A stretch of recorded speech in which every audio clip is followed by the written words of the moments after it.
El siguiente programa tiene clasificación A, apta para todo público. Contenido O, opinión y informativo. Las opiniones vertidas en este programa son de exclusiva responsabilidad de sus periodistas y entrevistados. Majestad FM respeta la libertad de expresión con responsabilidad. Majestad FM presenta a primera hora un recorrido informativo por los hechos más importantes del Ecuador y el mundo. Majestad FM presenta a primera hora un recorrido informativo por los hechos más importantes del Ecuador y el mundo y la opinión fresca, diversa de sus periodistas y entrevistados. Majestad FM respeta la libertad de expresión con responsabilidad.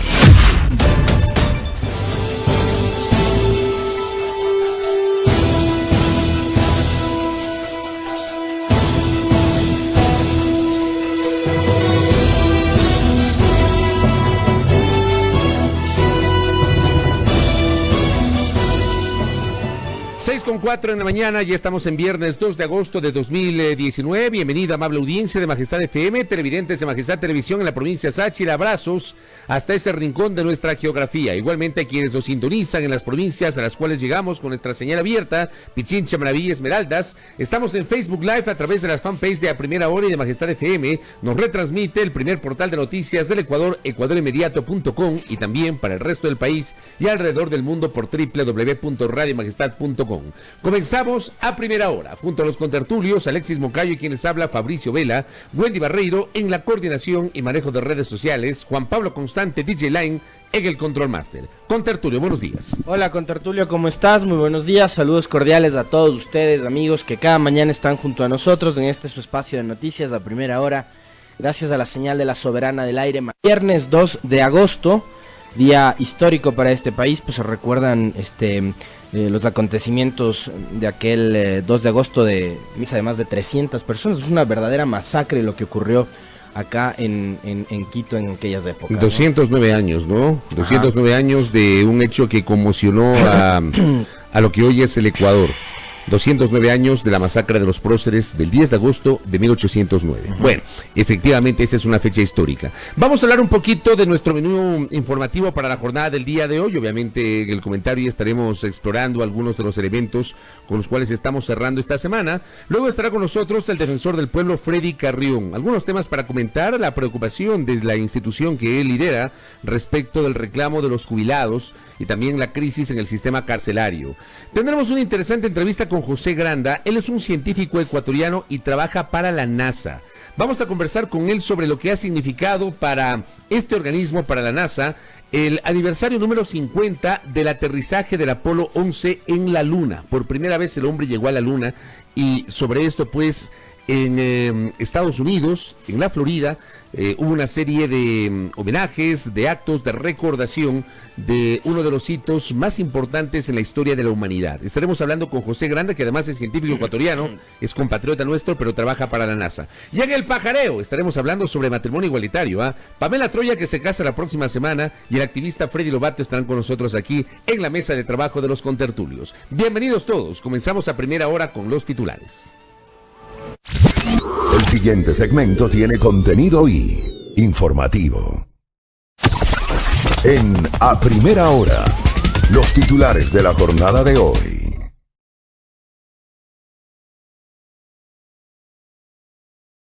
6 de la mañana con 8 minutos, plan más seguridad de Guayaquil se estanca por polémica entre la ministra del Interior y la alcaldesa Cintia Viteri. Jueza fijó fecha para audiencia de vinculación de Rafael Correa en caso sobornos. La encrucijada de Richard Martínez, la deuda con los jubilados, es la crisis más compleja en la gestión del ministro de Finanzas. Se aplaza el receso legislativo por el juicio al Consejo de Participación Ciudadana y Control Social. El precio de la gasolina super bajó 24 centavos desde agosto del 2019. Y por problemas presupuestarios despiden a 100 funcionarios del Consejo de Participación Ciudadana. 6:08 en la primera hora.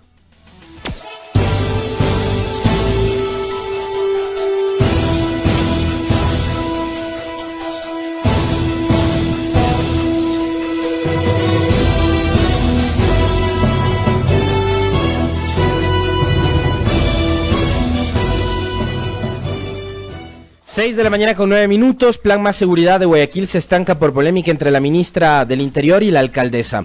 Nota de diario El Universo. Lamentablemente el gobierno cambió algunos puntos del documento.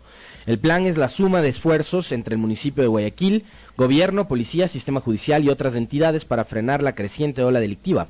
Por ejemplo, hasta la fecha en el Distrito 8, Guayaquil, Durán y San Borondón se registran unos 140 asesinatos. Por pedido de la alcaldesa Cintia Viteri, el municipio asignó a mediados de julio alrededor de 8 millones de dólares para la compra de unas 1.200 cámaras con identificadores de rostros y otros dispositivos tecnológicos para unificar las centrales EQ911 y de la Corporación para la Seguridad Ciudadana de Guayaquil. Viteri anunciaba con euforia esos días la firma del convenio respectivo. También hubo una reunión ampliada de autoridades, entre ellas la ministra del Interior María Paula Romo, la alcaldesa Viteri y la fiscal general Diana Salazar. Pero un día antes de la sesión solemne del 25 de julio, en la que debía suscribirse el convenio, Viteri señalaba que esto no se daba porque Romo no aceptaba que se cambien los procedimientos actuales. El desacuerdo radica en quién maneja el sistema de cámaras. La alcaldesa pide que sea un ente especializado independiente, Romo que siga como dice la ley. La polémica se reactivó el miércoles, se habían retomado los contactos y en la tarde la ministra Romo puso un tuit donde destacaba que se firmaría el acuerdo y adjunto lo que sería el convenio donde entrega el manejo total de las cámaras al cabildo guayaquileño. Están los tweets de todas las autoridades. La alcaldesa rechazó los términos expuestos por la ministra y dijo que Guayaquil seguirá libre e independiente. Este jueves a las 2:10 Romo daba una rueda de prensa y ahí señaló que el gobierno aceptaba todos los términos planteados por el municipio y que se trabajará en conjunto por la seguridad. Viteri, 3 minutos después, iniciaba otra rueda de prensa y ratificaba que no va más el plan Más Seguridad. 6 de la mañana con 11 minutos. Mientras tanto, Diario El Telégrafo da cuenta que la jueza fijó fecha para audiencia de vinculación de Rafael Correa en el caso Sobornos. Para el jueves 7 de agosto fijó la jueza de la Corte Nacional de Justicia, Daniela Camacho, la audiencia de vinculación pedida por la Fiscalía contra el expresidente Rafael Correa, el ex vicepresidente Jorge Glass y otras 20 personas dentro del caso Sobornos, conocido también como Arroz Verde. Este caso se convirtió en el proceso penal más grande de corrupción pública en la historia reciente del país. La decisión de vincular a 22 personas, entre exfuncionarios y empresarios, fue de la Fiscalía General del Estado, con base en los archivos y evidencias recuperados de la ex asesora Pamela Martínez y su asistente Laura Terán. Martínez aseguró en su versión que fue el expresidente Correa quien le dispuso monitorear el sistema de captación de dinero de empresas contratistas con el Estado para las campañas y actos de Alianza País. Mientras, en el archivo informático recuperado de la computadora que usaba Terán en la presidencia se encontraron indicios en contra del ex vicepresidente Glass, del ex ministro Vinicio Alvarado, de la ex funcionaria de la Secretaría de la Administración Pública María Augusta Enríquez. En ese expediente también están los nombres de la actual asambleísta Viviana Bonilla y de quien fuera su legislador alterno Cristian Viteri. Ambos negaron cualquier relación con el caso. La Fiscalía pidió a la jueza de la Corte Nacional de Justicia que fijara una fecha para la audiencia de vinculación que fue anunciada la noche de ayer, quedando establecida para el próximo miércoles 7 de agosto. 6:12 en la primera hora.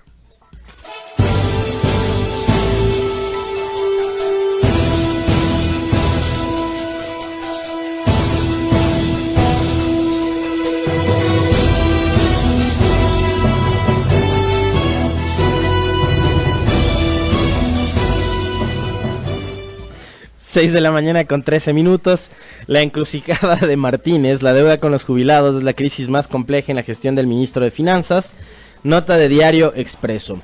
Ni el acuerdo con el Fondo Monetario Internacional ni la reducción de subsidios a las gasolinas. Los jubilados han puesto contra las cuerdas al ministro de Economía y Finanzas Richard Martínez tras 15 meses de gestión. El problema estalló días después de que Martínez fue nombrado presidente de la Asamblea de Gobernadores del Banco Interamericano de Desarrollo tras el encuentro efectuado en Guayaquil. Los maestros jubilados reclaman el pago en efectivo, no en bonos, de sus incentivos jubilares. De los 350 millones de dólares presupuestados por el gobierno para este año para dicho pago, se prevé cancelar 240 millones de dólares con papeles. Según datos del Ministerio de Economía y Finanzas, de lo presupuestado para este año, se ha ejecutado solo el 12% en casi 8 meses. La semana pasada, los jubilados impidieron la salida de Martínez por casi media hora de la Comisión de Participación Ciudadana y Control Social de la Asamblea Nacional. Hasta el cierre de la edición de Diario Expreso, 29 maestros continuaban en huelga de hambre y el problema, en lugar de solucionarse, al parecer se agrava. Las soluciones planteadas por el gobierno despiertan suspicacias en diversos sectores y han generado el rechazo de los huelguistas. El secretario de la Presidencia de la República, Juan Sebastián Roldán, dijo el pasado miércoles que una opción que analiza el gobierno es hacer un esfuerzo extra entre el Ejecutivo y la Asamblea para pedirles a los ecuatorianos un apoyo directo para poder pagar a los jubilados. Es decir, el esfuerzo no lo haría el gobierno, sino nosotros, ¿no? Como se hizo con la ley solidaria, que generó aportes de la población para cancelar los costos de la reconstrucción del terremoto del 16 de abril de 2016, 6 de la mañana con 14 minutos. Revisamos también la nota periodística que publica ahora mismo diario La Hora. Se aplaza el receso legislativo por juicio al Consejo de Participación Ciudadana.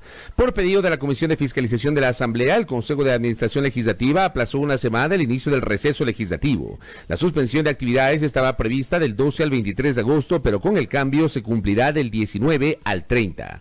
Así será tiempo para que la comisión presente los 2 informes sobre los juicios políticos que se sustancian en contra de 4 integrantes del Consejo de Participación Ciudadana y que estos sean resueltos por el Pleno en una sola sesión hasta el 19 de agosto. El segundo vicepresidente de la Asamblea, Patricio Donoso, recordó que hubo 3 solicitudes de juicios políticos en contra de las autoridades del Consejo. 2 de esas solicitudes se unificaron, pero la tercera ingresó luego, por lo que los plazos son diferentes. Decidimos por unanimidad posponer el inicio del receso, así se podrá tratar antes el juicio político que ha ocupado la atención pública, dijo Donoso. De otra parte, también pues hay expectativas respecto a la oficialización de los pedidos de juicio político en contra del ministro de Economía y Finanzas, Richard Martínez. 6:15 en A Primera Hora.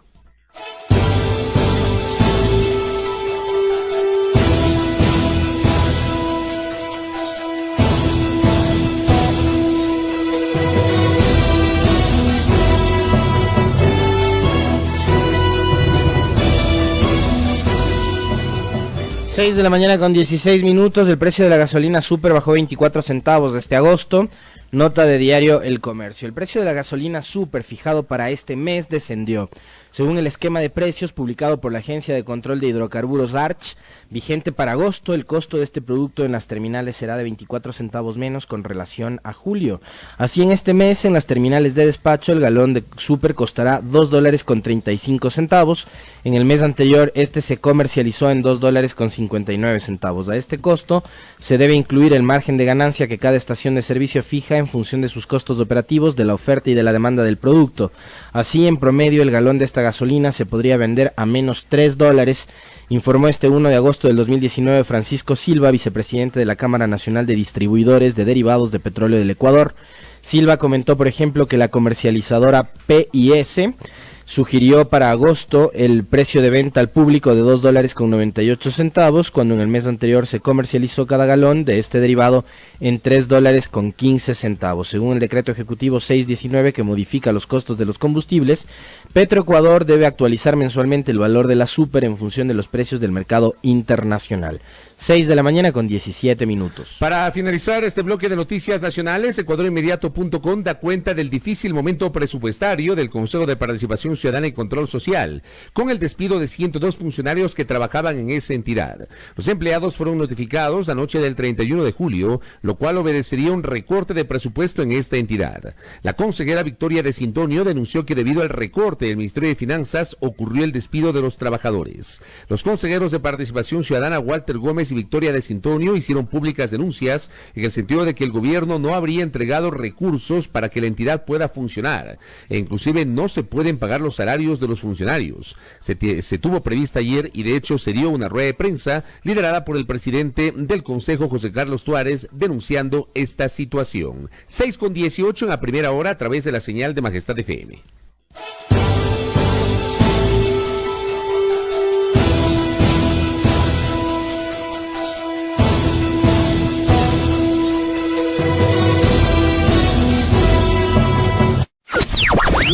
El siguiente segmento tiene contenido o opinión.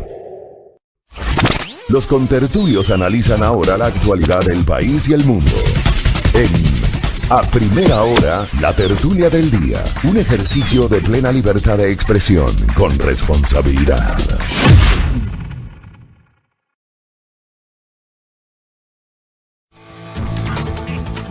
Muy bien, 6:18. Gracias por la audiencia, gracias a despertarse. Sé que muchos están de vacaciones, ya no tienen que levantarse tan temprano porque los chicos, como decimos en la sierra, los guaguas están de vacaciones, ¿eh? Pero a levantarse y escuchar la señal de Majestad FM y los sesudos comentarios de los contertulios. ¿Cómo le va, contertulio? Bien. Se acaba la semana, hoy viernes 2 de agosto, amigos y amigas. Oye, a propósito de eso, te decía, la semana pasada hubo mucha más gente que se enganchó siendo viernes a las transmisiones de Facebook Live. Hoy, mientras nos lleguemos a las 100, simplemente no vamos a seguir. Yo me callo. Vayan a hacer despertar a los vecinos. Oye, venía con todas las ganas de descargar mi furia, pero me agarró una pereza, así que... ¿Pero por qué? Pues descarga nomás a furia. No, Sueño, vamos, traiga el cafecito con Así que empieza vos. No. A ver, te voy a plantear una discusión. Que no es un... que insisto, no es un tema coyuntural y no es algo que seguramente a la mayoría de gente que nos ve y nos escucha le debe interesar. Yo creo que les debe importar un soberano pepino como me importa a mí. Pero hay una corriente ideológica, política, acolitada por algunos medios de comunicación que está tratando de imponer o de hacer que se produzca un debate en torno a la necesidad de reformar, o sea, de entre las tantas reformas que se quiere hacer a la Constitución, de establecer un sistema bicameral, contertulio, de tener un sistema parlamentario bicameral. Eso significa tener una Cámara de Representantes en el Senado y una de diputados, ¿no? Si con un pleno de 137, donde un pleno tiene que resolver la aprobación de leyes, de resoluciones, de reformas, de juicios políticos y demás, estamos como estamos. Yo te pregunto, ¿qué hacemos si al circo que tenemos le dividimos en dos? Y dependemos de dos circos. 7 años han pasado y todavía el Ecuador no cuenta con un código orgánico de la salud. Tú ayer posteaste, tanto el código de la salud como las reformas del COIP van a tener que esperar un largo rato. Sí, porque no hay consensos. Hasta que esta asamblea, en donde supuestamente hay una coalición que para unas cosas sí funciona, para llamar a juicios políticos, para autorizar los enjuiciamientos de los correístas, y para esas cosas funciona a las mil maravillas esta asamblea y esa coalición de mayoría que maneja Litardo. Yo no sé cómo la maneja, pero bueno, pero para unas cosas es muy eficiente esa mayoría, pero para otras no sirve para nada. Y las cosas que le interesan a la gente, más allá de las disputas políticas, más allá de que si Villamar, Janine Cruz o Teso quieren bajarse los Atuares, Chalá, Sintonio y Gómez, la gente quiere saber qué va a pasar con el Sistema Nacional de Salud. La gente quiere saber qué va a pasar con las atenciones a las emergencias obstétricas, que no significa la despenalización del aborto per se, como muchos asambleístas de manera perversa tratan de tergiversar. La gente quiere saber, sobre todo quienes tienen pacientes que utilizan como método paliativo para el dolor, si se va a poder utilizar el cannabidiol. O sea, esas cosas son las que le interesan a la gente. ¿Qué va a pasar con el empleo, con la salud, con la educación? En fin, pero no, esta asamblea está debatiendo juicios políticos todo el tiempo, fiscalización todo el tiempo, pero no legisla nada, o sea, no produce nada. Entonces, yo sí te quería plantear ese debate. Y ahora nos quieren poner a debatir sobre la necesidad de que exista un sistema bicameral. ¿De qué ¿de qué le sirve a la gente ahora que ayer, por ejemplo, despidieron a 100 personas del Consejo de Participación porque no hay presupuesto? Y nadie dice nada. Y nadie dice nada. No dicen nada porque les cae mal Tuárez, pues. Claro.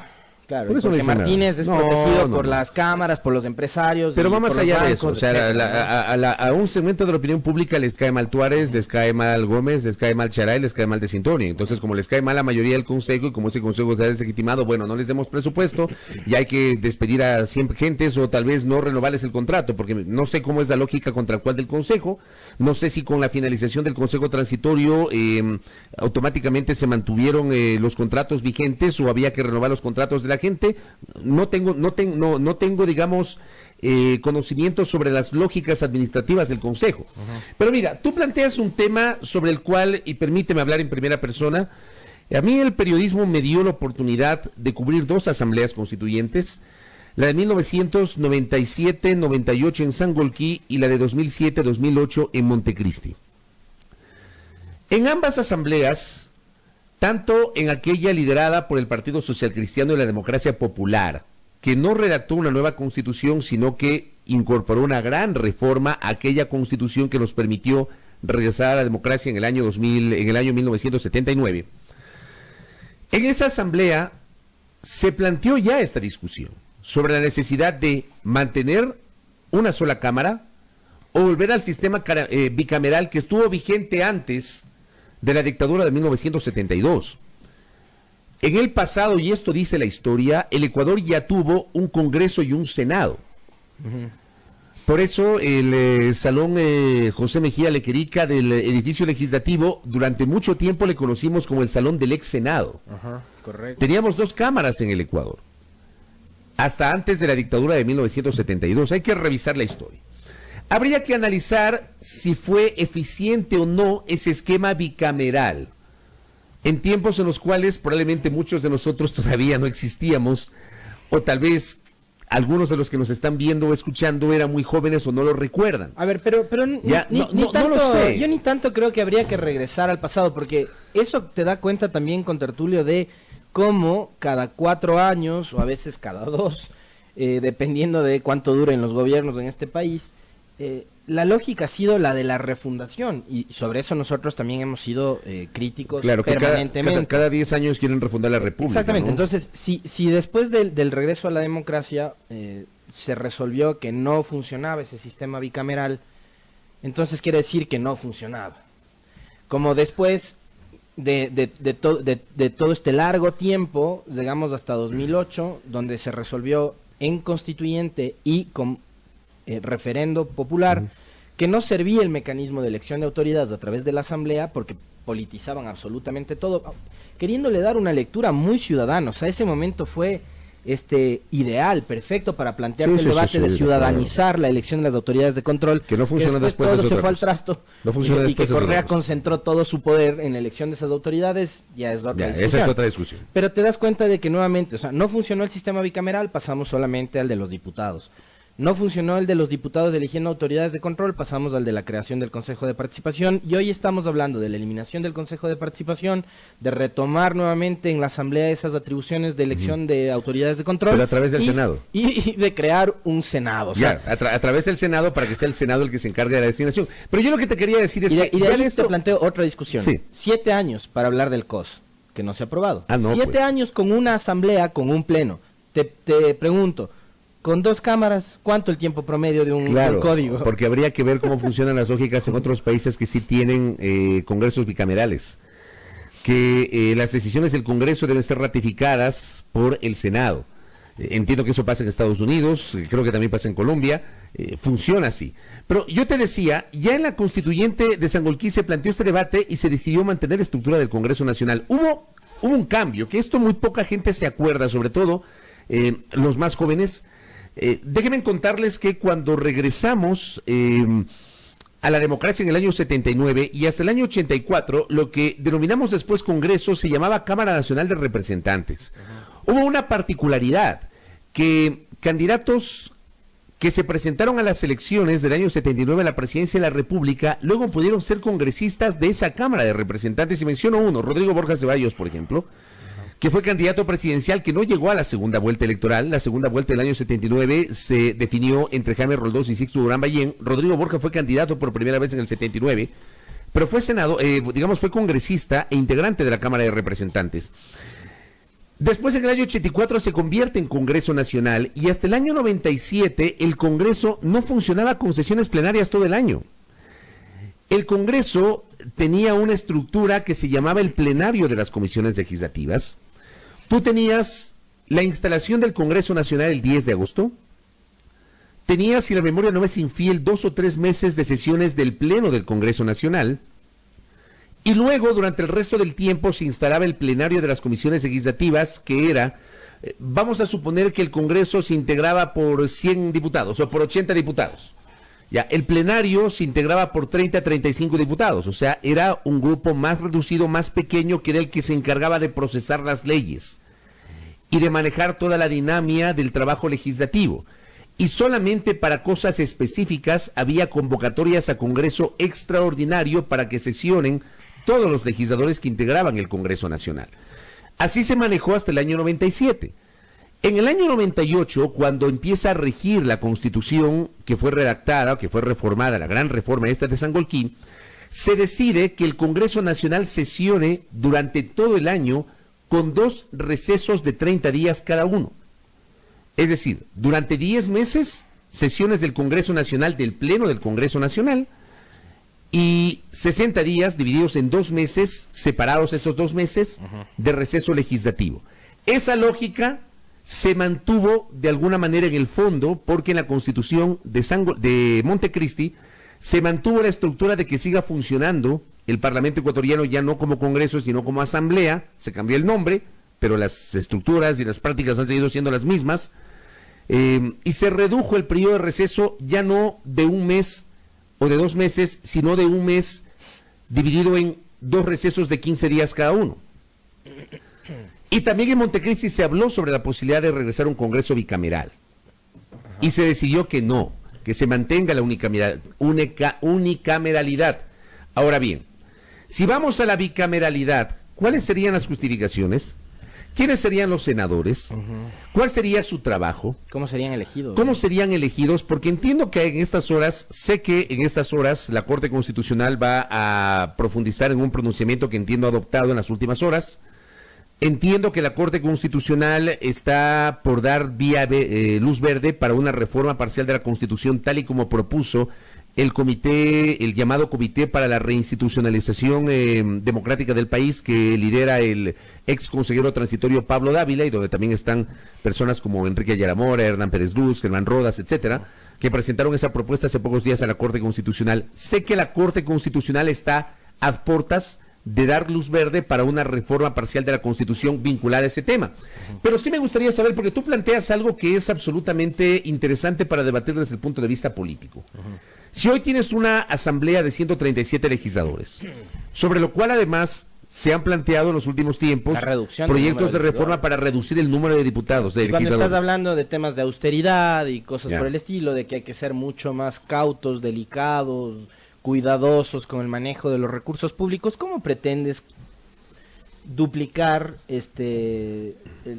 las funciones del Parlamento? O sea, habría que saber cuáles serían las atribuciones de ese Senado. ¿Cuántos miembros va a tener cada una de las cámaras? Yo también me pongo a pensar, si la atribución del Senado, como se está planteando, va a ser exclusivamente la de la designación de autoridades, para mí no se justifica crear un ente distinto. No se justifica. Y no se justifica porque no es que todo el tiempo estás renovando autoridades, pues. Tú eliges autoridades que cumplen un periodo determinado, 4 o 5 años, hasta desarrollar pues los procesos que desemboquen en la elección.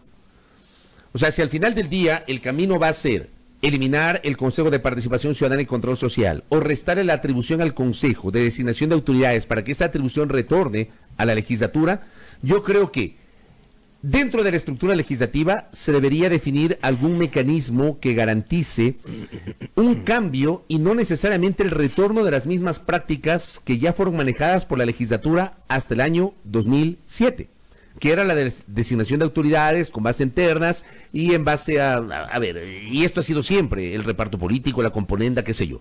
Que las cosas no cambiaron durante los 10 años del correísmo es verdad, no. Porque resulta que tú tuviste una sola organización política dominante y esa organización política dominó los organismos de control durante esa década. Es verdad eso. O sea, creo que de eso hemos hablado N cantidad de veces.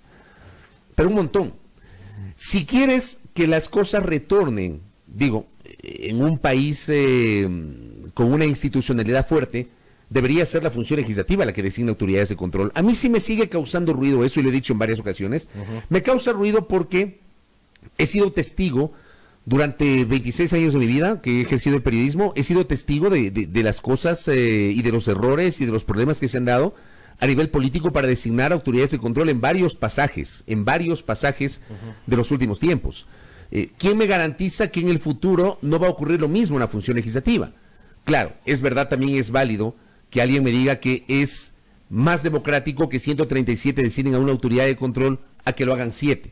Ya, puede ser. Discutamos eso, pero también discutamos mecanismos sobre los cuales se garantice que no necesariamente esa futura autoridad de control tenga un origen político o dependa del denominado reparto en función de las mayorías que se pueden dar en la función legislativa, sino ver la posibilidad de que esa designación, como lo ha planteado, por ejemplo, a mí me gusta mucho la propuesta de Vilma Andrade, de Izquierda Democrática, en el sentido de que retornen las facultades a la Asamblea, pero con base en un proceso, en un concurso, para designar a la autoridad de control.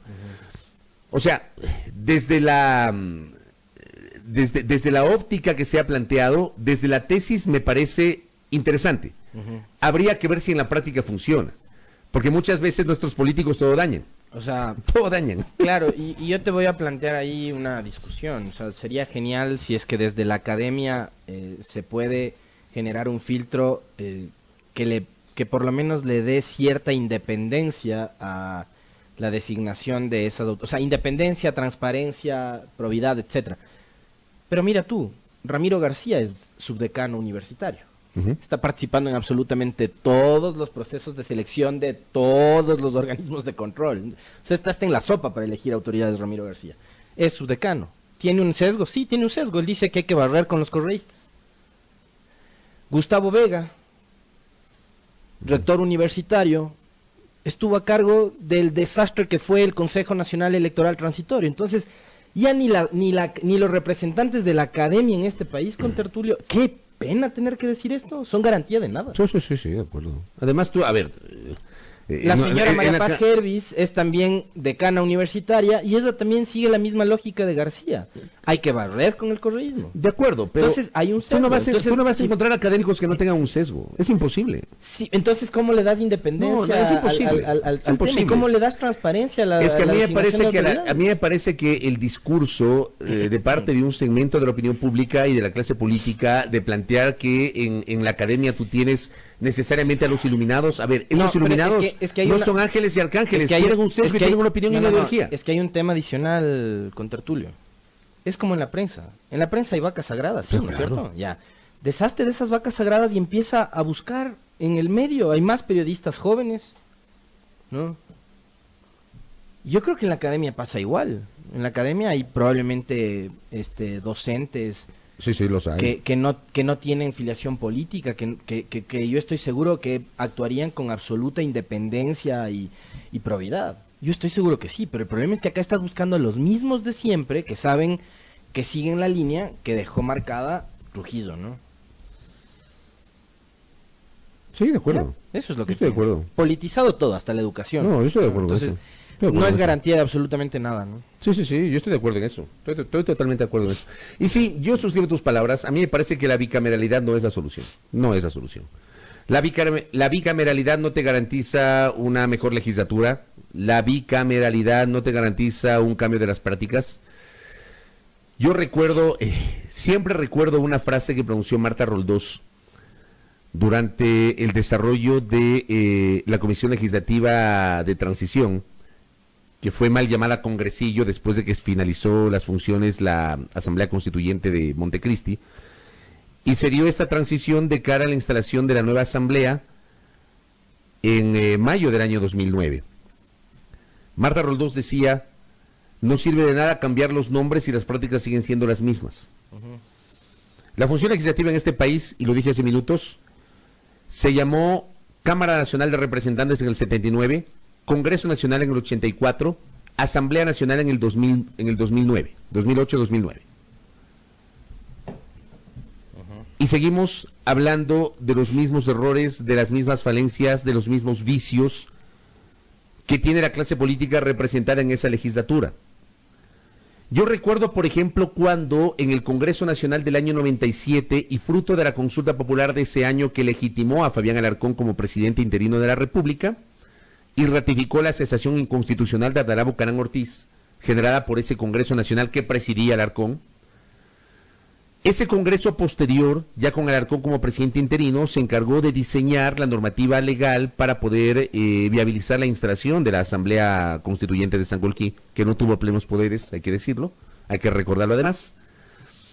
Y hubo un debate muy intenso, del cual quienes habla fue testigo, por eso lo recuerdo, en el sentido de plantear o no la posibilidad de que tengan título universitario, al menos título universitario de tercer nivel, o que sean juristas, o que sean académicos los integrantes de la futura Asamblea Constituyente de Sangolquí.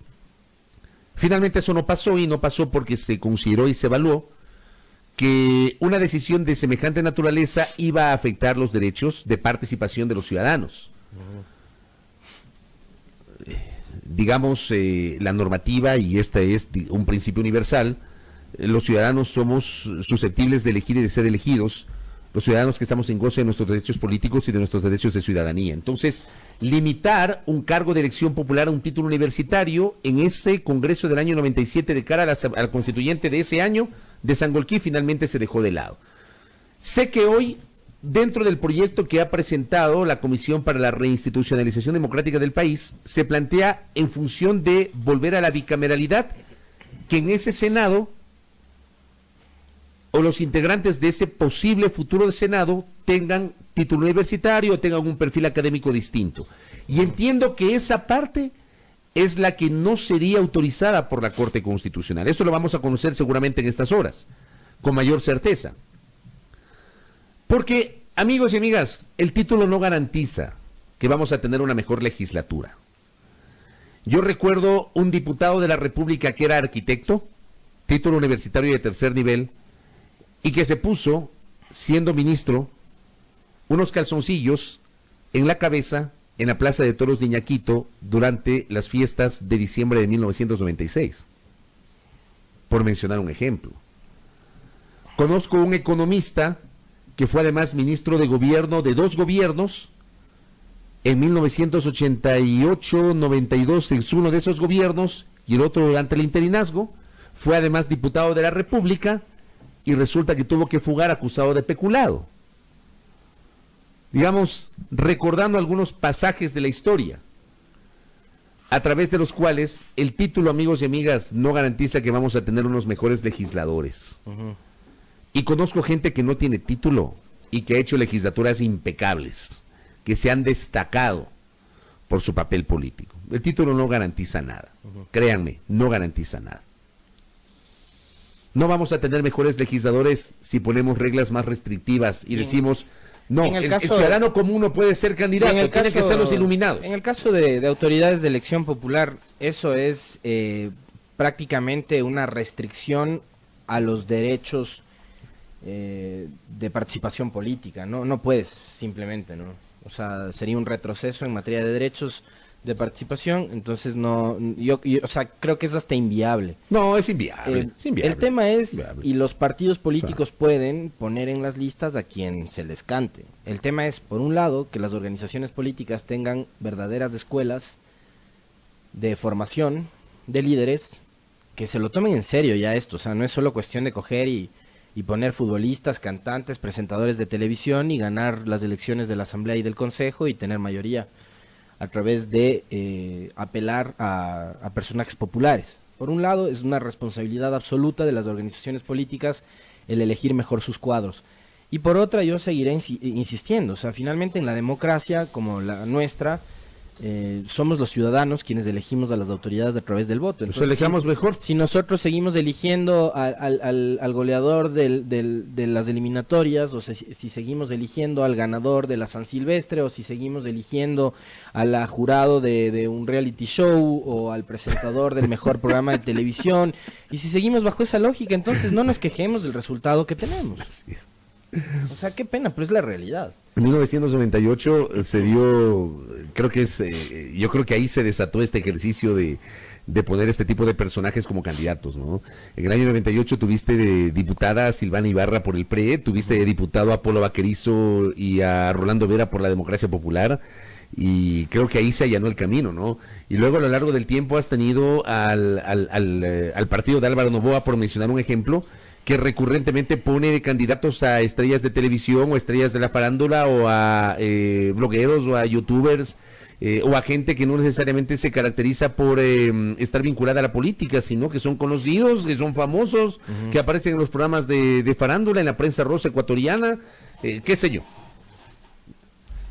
Y yo, créanme, yo no recuerdo ningún caso en el cual gente vinculada a este tipo de actividades haya tenido un paso decoroso, por lo menos en la función legislativa. Yo no recuerdo. No, claro, y puedes buscar ejemplos hasta los más cercanos, ¿no? En la asamblea anterior, el paso, por ejemplo, de Ulises de la Cruz y de Agustín Delgado, que fueron dos destacadísimos deportistas, claro. El uno goleador histórico de la selección ecuatoriana de fútbol, goleador de las eliminatorias del 2002, cuando Ecuador llegó por primera vez al Mundial, Agustín Delgado. El otro, que se dio la vuelta al mundo jugando en Escocia, jugando en Inglaterra, siendo uno de los... Dígalo, jugando en Liga. Siendo campeón de la Sudamericana, de la Recopa en Liga, que es Ulises. Ulises, con Lucho Capurro deben ser los dos laterales del fútbol ecuatoriano más eficientes y más talentosos. Sí. Lateral goleador, además. ¿Cuántos goles le hizo Ulises en el 7-0 al Emelec?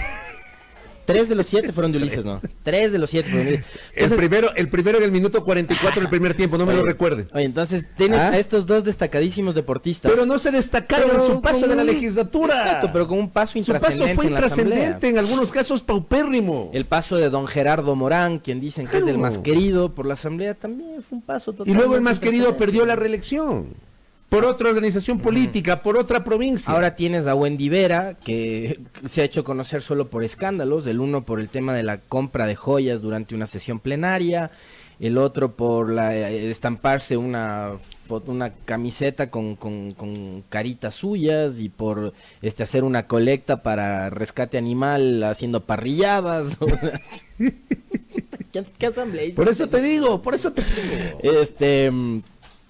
Y no lo tomen como algo personal, por si acaso, ni mucho menos. Investigada también por el tema de los famosos sobornos. Sí, y la declaración de ella, la salida de los amigos, que fue de no sé qué, los amigos de por aquí, por allá. O sea, una declaración totalmente desatinada, que tenemos, totalmente desatinada. Mira lo que nos dice Alex Gómez, y es interesante, ¿no? Voto facultativo no obligatorio, el problema no es quién es elegido, sino quién los elige. Yo creo que es compartido, insisto. Sí. O sea, tanto las organizaciones políticas deben pensar mejor la definición de sus papeletas. Pero los ciudadanos también, decirles... Y nosotros también ser responsables a la hora de ir a votar. O sea, no podemos llegar ese rato y empezar a ver por quién votamos. Tenemos que informarnos más, quiénes son los candidatos, yo te digo una cosa. A mí sí me da la impresión de que, por ejemplo, en los últimos tiempos, el PRIAN, que ha tenido esta práctica de solamente poner estrellas de la farándula y de la pantalla como candidatos, el PRIAN ha sido castigado en los últimos tiempos, en las últimas elecciones. En buena hora, ¿no? Sí, ha sido castigado. O sea, yo sí quisiera ver un país mucho más rebelde en este tipo de cosas, rechazar ese tipo de candidaturas. A ver, y puede haber gente de la farándula que es preparada, puede haber. Pero por supuesto que puede haber, yo no voy a cuestionar eso. El tema es que la experiencia de quienes han llegado a la función legislativa, por ejemplo, da cuenta que lamentablemente su paso ha sido intrascendente. O sea, y ya por último, si ya llegaste a ese lugar, prepárate, ¿no? Sí, por eso te digo. Y casos hay, algunos medio interesantes incluso. O sea, creo que, por ejemplo, mira tú lo que pasó con Carlos Luis Morales en Guayas, ¿no? O sea, llegó a la concejalía, que a mucha gente le puede catalogar de bailarín y lo demás, pero hizo carrera política, llegando a la concejalía de Guayaquil, y ahora el tipo es prefecto de Guayas. Sí, claro. No sé si se habrá preparado en temas de administración pública, qué sé yo. Veamos cómo le va en la prefectura. Pero sí, yo creo que es un tema de responsabilidad compartida. Las organizaciones políticas tienen que formar líderes, tienen que apelar precisamente a eso, a la creación de nuevos cuadros que tengan consistencia ideológica y no apelar únicamente al ojo seco, o a la presentadora guapa de televisión. ¿Qué eso hicieron? Lo del ojo seco, ¿no? O a la reina de belleza. Lo del ojo seco es una de las peores campañas que he visto en mi vida. Te voy a dar un ejemplo. A alguna gente le va a caer mal. Yo sé que le cae pésimo. A un montón de gente. Cristina Reyes, reina de Guayaquil, creo que fue, ¿no? Sí. Reina de Guayaquil o reina de octubre fue. No, pero reina. Creo que fue candidata a Miss Ecuador también. También fue candidata a Miss Ecuador. Fue legisladora constituyente en Montecristi. Y ha sido en dos periodos. Fue concejala de Guayaquil y ha sido en 2 periodos legislativos parlamentarios. Y es abogada. Es integrante del CAL. Yo creo que ese es un ejemplo de alguien que sí se preparó para ser político. Es abogada. Puede caerles bien o mal. Puede caerles bien. Yo, de hecho, con ella políticamente no coincido absolutamente nada. Además es barcelonista, peor todavía. Pero creo que ella ha hecho carrera política y se ha preparado. Ese es un ejemplo a destacar. Sí, por supuesto. Y mira, es social cristiana para los que dicen, sean correístas. Es de social cristiana. Uno está reconociendo de que la señora Reyes se ha preparado. Es una política que ha hecho carrera, que tiene algunas ejecutorias medio interesantes. Creo que falló en su intento de fiscalizarle a la ex canciller Espinosa. Creo que su exposición no fue la mejor. Su exposición en el pleno estuvo, le faltó profundidad cargada de adjetivos, sí, le de faltó insultos, profundidad. de mucha Sí. carga negativa, más que de argumentos, y creo que por eso falló. Puede cometer errores también, pero digo, por eso yo hacía la introducción. Les va a caer bien o mal a unos y a otros, pero creo que ella sí se preparó. Salió de la farándula. Sí, sí. Cintia Viteri con tertulio. Cintia Viteri presentadora de televisión. Así es, pero Cintia Viteri es abogada, fue asambleísta constituyente en Sangolquillo, ahí Periodista la conocía Cintia, periodista profesional, ¿ya? Ha hecho carrera política, con sus altos y sus bajos, con sus pro y sus contra. Hoy es alcaldesa de Guayaquil, la segunda mujer en la historia de Guayaquil que ocupa ese cargo después de la fatal administración de Elsa Bucarán en el año 88. Cuando Elsa Bucarán ganó las elecciones a Juana Vallejo de Navarro en aquel tiempo. Bueno, voy cerrando. Marcela Holguín, periodista. Claro, pero Marcela no ha sido un personaje de la farándula. A ver, pero es periodista, salió de los medios. De acuerdo. Salió de los medios. Sí, de acuerdo. Nos están recordando, y a mí me parece que la legislatura de Marcela también ha sido bastante interesante. Sí, ha sido muy buena, sí, ha sido interesante. Ha sido muy participativa, por ejemplo, en el tema de las reformas a la ley de comunicación. El colega y amigo vecino Mario en el municipio de Quito, yo creo que tuvo una participación interesante siendo su primera incursión política. Y Mario también se ha preparado a nivel académico. Macarena Valareso creo que durante la alcaldía de Moncayo hizo una concejalía también algo interesante cuando trató de fiscalizar, por ejemplo, lo del aeropuerto de Tababela. Que después cometió una serie de desatinos en declaraciones, ya es otro cantar, pero creo que también tuvo un paso por la concejalía. Y de eso tenemos nombres. A ver, vamos a lo de fondo. Lo de fondo es que, insisto, el título no garantiza una mejor legislatura. No necesariamente los miembros de la farándula son malos per se. Lamentablemente, la mayoría de ejemplos, con honrosísimas excepciones, dan cuenta de que sí, que muchas veces nos equivocamos los electores al elegir. Jimmy Gerala, ve, 2 veces prefecto. Jimmy Gerala, 2 veces prefecto, una vez. Pues, 3 veces prefecto. 3 veces. 3 veces prefecto, prefecto, claro, y fue diputado también. Fue presentador de televisión. Claro, director de noticias. Ajá. Ya, y ha vuelto a los medios. Gracias al mensaje de la doctora Patricia Hidalgo, siempre ha sido oyente de los contertulios. Le mandamos un fuerte abrazo. La academia también es muy política, nos dice. Y ella es académica, claro. ¿Ves? A mí esas opiniones... Te suscribe. Esas opiniones me encantan porque dan cuenta de que en la academia también hay autocrítica. Porque a ratos piensan que... hay periodistas que piensan que son intocables y que su opinión es lo que es y que... No hay más, o sea, esa es la verdad absoluta, lo que piensa el periodista. Hay abogados que piensan igual y hay docentes que piensan igual, que piensan que son dueños de la verdad. Pero hay que reconocer también de que así como los medios están politizados, como la justicia está politizada, la academia también en este momento está politizada. Por supuesto. Y siempre ha estado, digamos. Siempre ha estado. Pero ahora más. Siempre ha estado. Yo te nombré una serie de representantes porque a la gente le encanta que les demos nombres. Entonces yo les doy nombres, ya. Entonces ahí hay uno que está metido hasta en la sopa, en todo proceso de elección. No sé si le van a llamar en la Federación Ecuatoriana de Fútbol para buscar el reemplazo al Bolillo Gómez al doctor García. Capaz que le llaman. Bien, Contertulio ha venido on fire el día de hoy. El Contertulio. Ya me tienen harto. Voy a la pausa. En la primera hora, al retornar, estaremos hablando ya con el defensor del pueblo sobre algunos temas, evidentemente, que interesan, que preocupan, el tema de los jubilados, la crisis carcelaria. En instantes, el defensor del pueblo en la primera hora. Volvemos.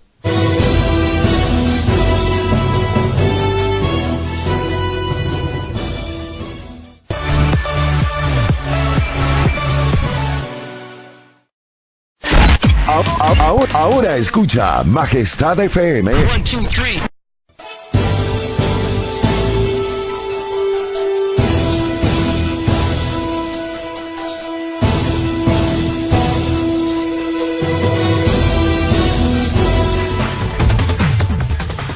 Muy bien, 6:53, gracias por la sintonía. ¿Estamos de nuevo con la transmisión de Facebook o todavía no? Ya, ok.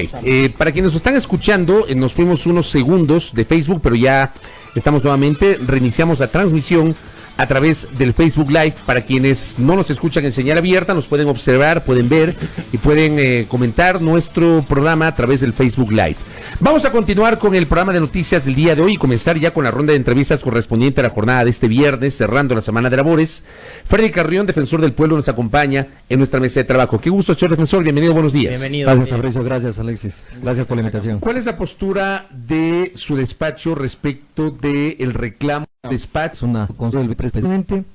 Han pasado 2 años y ahora dicen que no existe dinero y que van a pedir una contribución al pueblo ecuatoriano para poder cumplir con esas compensaciones jubilares, lo que nos parece como Defensoría del Pueblo que esa no es la solución, porque ante un problema que se genere de parte del gobierno o un problema de dinero, de financiamiento, siempre vamos a estar pidiendo al pueblo ecuatoriano, y creo que el pueblo ecuatoriano está bastante golpeado por toda la crisis económica como para seguir siguiendo o contribuyendo, sin descuidar obviamente o sin desconocer la lucha de los maestros, pero creo que esa no es la solución. Hay dos cosas adicionales con respecto a su opinión, señor defensor, con respecto de este asunto, y es la primera, que esos 350 millones, tenemos entendido, estaba ya presupuestado, estaba Así dentro es, del presupuesto, estaba entonces presupuestado. no hay una justificación para no haberles pagado a los jubilados. Y lo otro, como usted bien señala, por ejemplo, aprobar a través de la Asamblea una reforma como la de la Ley de Solidaridad del 2016 para hacer una contribución por una ocasión, no soluciona el problema, porque solucionaría coyunturalmente, porque a los jubilados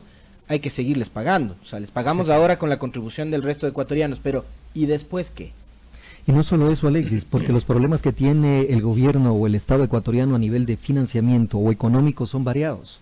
Por lo tanto, si empezamos con el tema de los jubilados, también tendremos que ampliar al resto de conflictividad que existe actualmente y que parte de una falta de financiamiento, falta de dinero. Por lo tanto, no creo que sea la solución adecuada. Por un lado, en el tema efectivamente de los acuerdos que firmó el ministro de Finanzas con el ministro de Trabajo, el presupuesto, el dinero se encontraba presupuestado, y de una otra manera es lo que nos llama la atención, de que si firmamos un acuerdo, ministro de Finanzas, ¿Dónde está la plata? La recordada pregunta de Vladimir Álvarez. ¿Dónde está la plata? ¿Dónde está la plata? Esa es la pregunta. Porque, déjeme interrumpirle, ayer estuvo aquí Carlos Berman, asambleísta, que además fue parte de la Comisión de Régimen Económico anteriormente, hoy está en la Comisión de Soberanía Alimentaria, y él recordaba que en el presupuesto, en la proforma presupuestaria que fue enviada al final de 2018 para que rige en 2019, la Asamblea garantizó más de 300 millones de dólares o presupuestó más de 300 millones de dólares para el pago de los jubilados. Entonces, él hacía la misma pregunta: ¿qué pasó con ese dinero? No hay certezas de que si se lo utilizó para otra cosa, no se sabe qué pasó con los recursos. Efectivamente, eso es lo que extraña profundamente, y creo que la Asamblea ahí tiene un papel fundamental, porque debe requerir a las autoridades financieras, al ministro de Finanzas, de que dé una explicación de qué fue destinado ese dinero, y que ahora actualmente nos encontramos con esta disyuntiva de cómo se va a cancelar esas compensaciones jubilares. Nos preocupa muchísimo la situación obviamente de los jubilados, porque como ustedes saben, ya creo que cerca van de unos 12 días en huelga de hambre. Son 29 todavía que están afuera de la Asamblea, un par ya han tenido que ser atendidos en casas de salud. Sí, porque obviamente son personas adultos mayores, su estado de salud no es el más óptimo, justamente por los años, sin considerar el tema de las enfermedades catastróficas de las que muchos de ellos padecen, y pese a lo cual están en esta situación de huelga de hambre que incluso puede comprometer mucho más su salud. Creo que sobre la base de eso es urgente la medida inmediata del gobierno. Se tiene que cancelar ese dinero, no se lo puede hacer en bonos. Creo que sigue siendo un error pretender cancelar en bonos a los jubilados cuando ¿Por qué sería un error? ¿Por qué sería un error cancelar una parte? Porque el gobierno dice, no cancelo todo, pero sí una parte en bonos. ¿Por qué sería un error? Porque tomemos en cuenta que la situación de los maestros y maestras jubiladas necesitan de ese dinero para su subsistencia, para pagar medicinas, tratamientos médicos, para poder vivir. No estamos hablando de temas de inversión en donde yo tengo un ahorro, compro un bono, lo someto a bolsa y empiezo a lucrar con el interés que me puedo generar. Son personas que viven día a día. Claro, digamos que el concepto del bono es que tengo eso, lo puedo invertir, pero no tengo una necesidad urgente de recursos. Por supuesto, porque hay una capacidad de ahorro que para un poco generar mayor utilidad, invierto en bonos, en cualquier tipo de paquetes accionarios, en fin. Pero cuando hablamos de los maestros jubilados, no estamos hablando de que gente tiene el dinero para poderlo invertir, sino que lo necesita. Ese sistema sería, digamos, adecuado si se trataría de un proceso de compra de renuncias, ¿no? Por ejemplo. Pero a maestros jubilados, o sea, incluso si nos ponemos a ver desde el punto de vista humano, y yo le entiendo perfectamente su posición, defensor, da cuenta de eso, ¿no? Una falta de sensibilidad terrible. Sí, pretender pagar con bonos a los jubilados. Efectivamente, Alexis, yo lo decía hace un rato, que en algunos medios, de que yo creo que como sociedad hemos fracasado en el momento en que no podamos atender las necesidades de nuestros maestros, además que son maestros y maestras jubiladas, quienes han entregado toda su vida en la formación de nosotros. Pero ahí me pregunto, ¿dónde queda entonces aquel programa con el cual el presidente Moreno y el actual gobierno ganó las elecciones, donde, por ejemplo, dentro del plan Toda una Vida tenía un programa que se llamaba Mis Mejores Años, ¿no? Y yo al presidente Moreno en todos los discursos le escucho siempre referirse a mis viejecitos, Entonces, ¿qué pasa con ese gobierno que tanto se preocupa en el discurso de sus viejecitos? Es una contradicción evidente, lamentablemente hay que decirlo de esa manera. La falta de atención a los jubilados creo que demuestra que primero se los ha maltratado a los jubilados al hacerles firmar un documento para que levanten una medida de hecho previo al informe a la Nación que presentó el presidente de la República el 23 de mayo. Les hicieron firmar ese documento, levantaron la medida de hecho pensando de que efectivamente con eso solucionaban.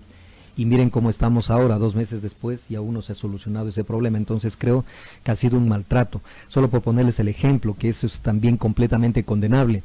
En la ciudad de Loja también los maestros han pedido reunirse con el gobernador, y el gobernador simple y llanamente no le da la gana de reunirse.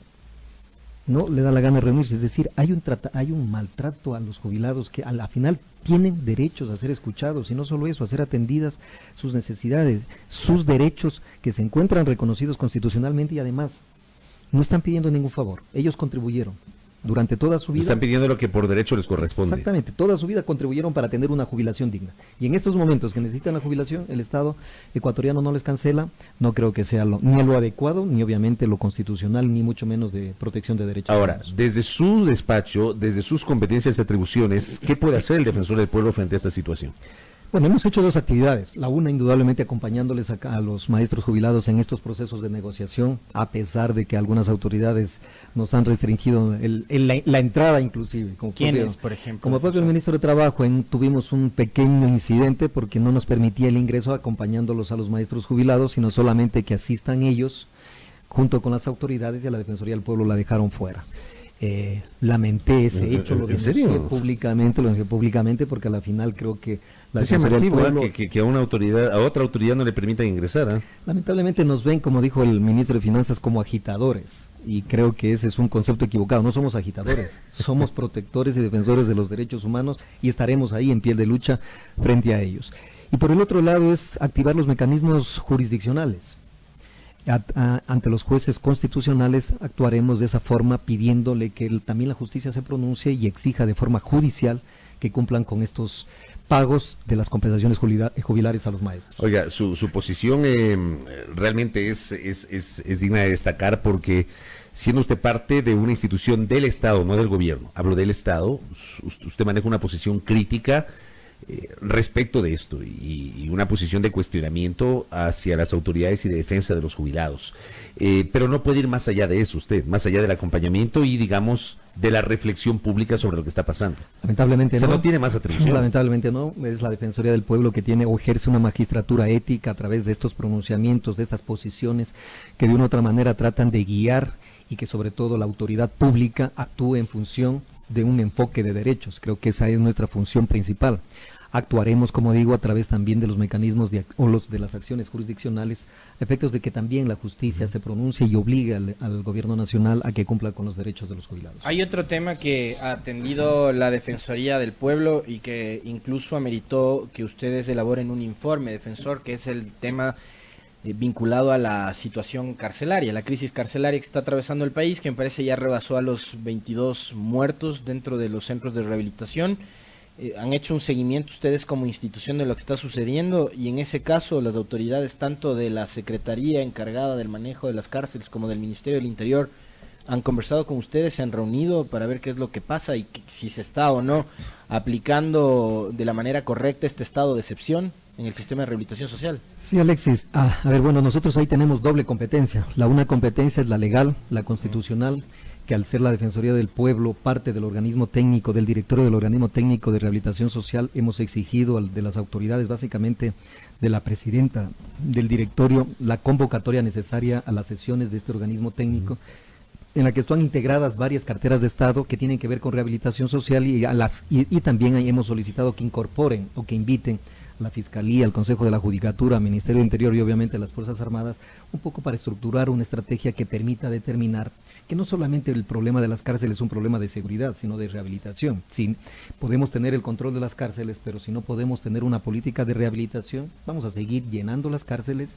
Ninguna de las personas privadas de la libertad que cumplan con su pena se van a poder integrar a la sociedad o van a reincidir nuevamente y se convierte en un círculo vicioso. Por ese lado, le habíamos pedido a la doctora Joana Pesantes la convocatoria respectiva, que la hizo el 26 de junio.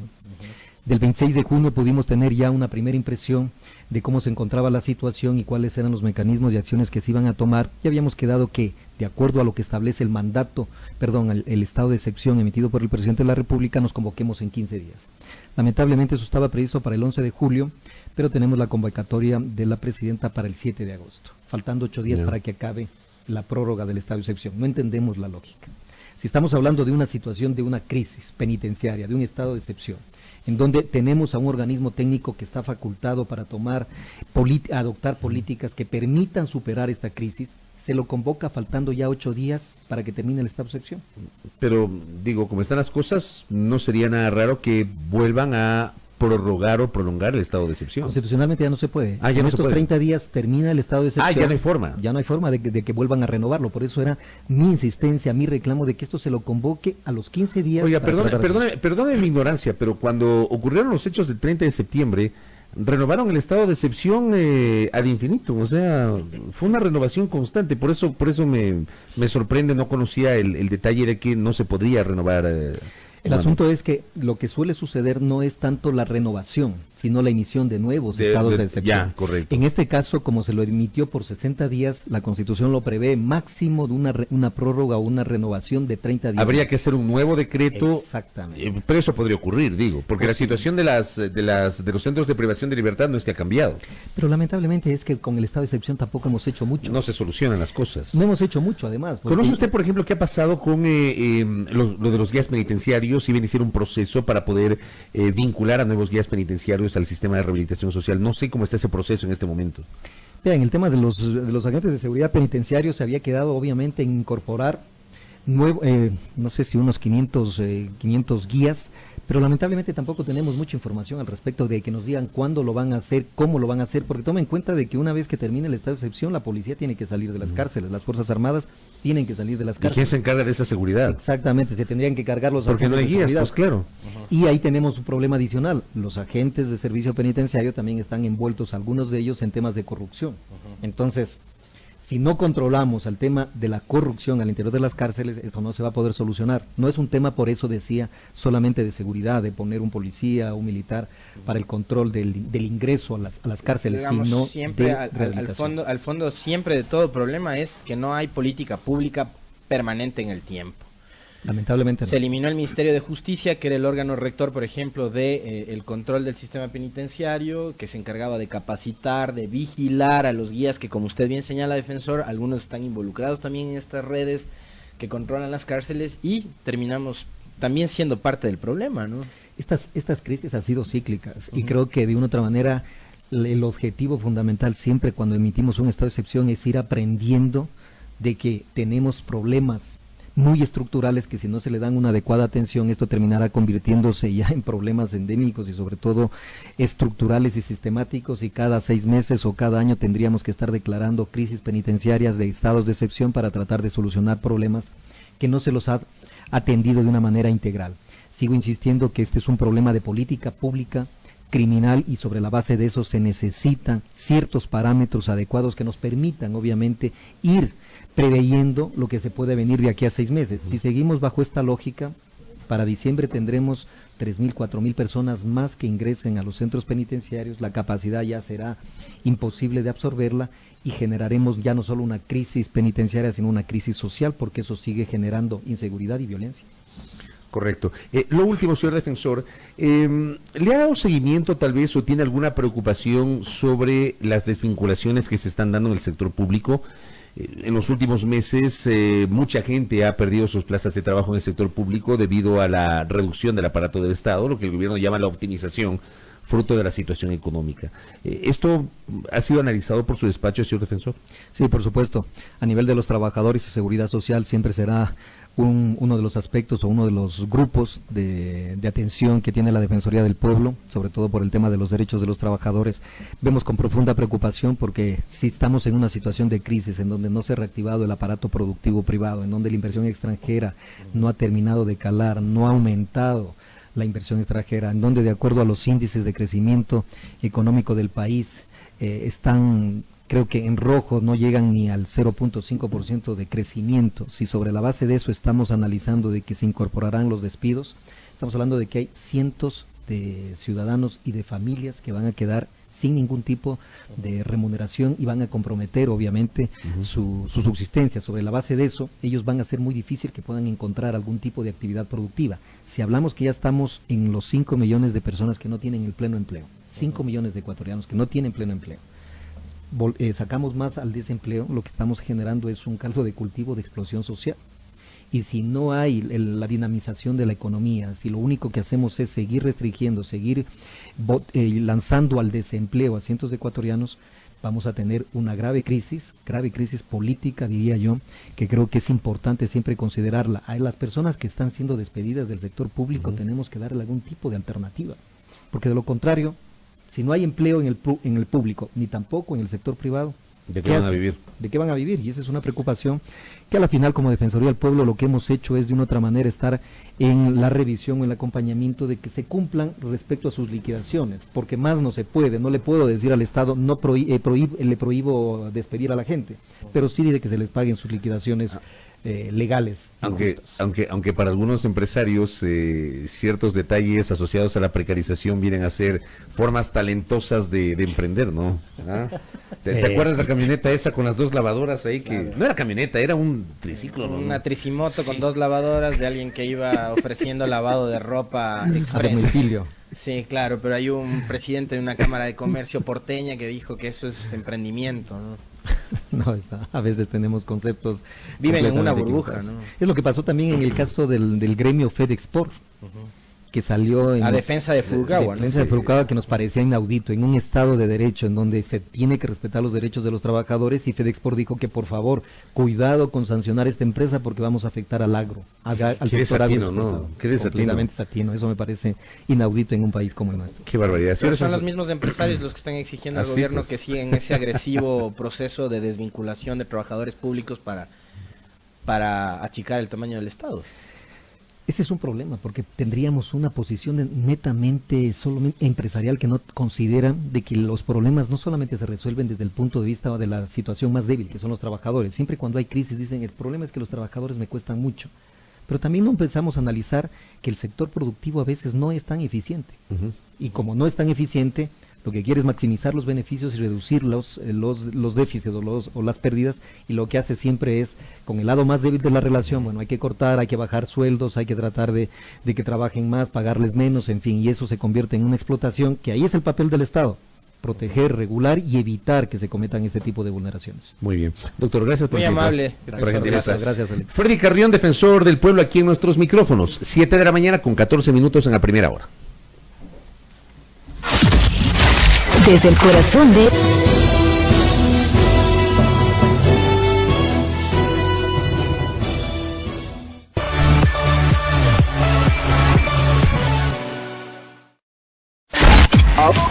Ahora escucha Majestad FM.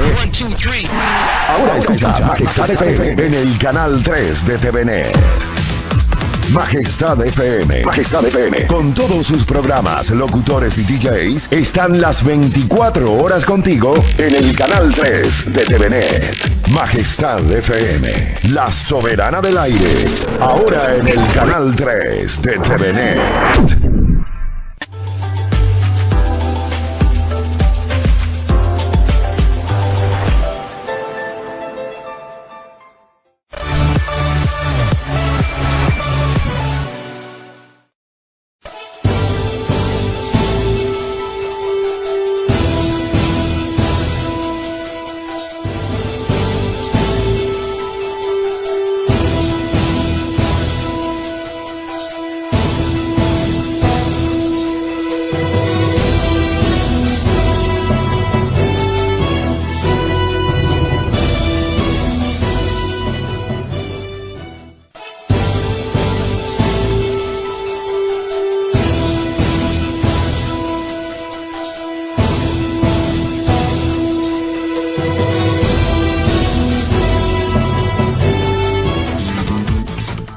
Muy bien, 7 de la mañana con 15 minutos. Gracias por la sintonía. Esto es A Primera Hora a través de la Soberana del Aire, Majestad FM, cerrando esta semana de labores con tertulio, ¿ah?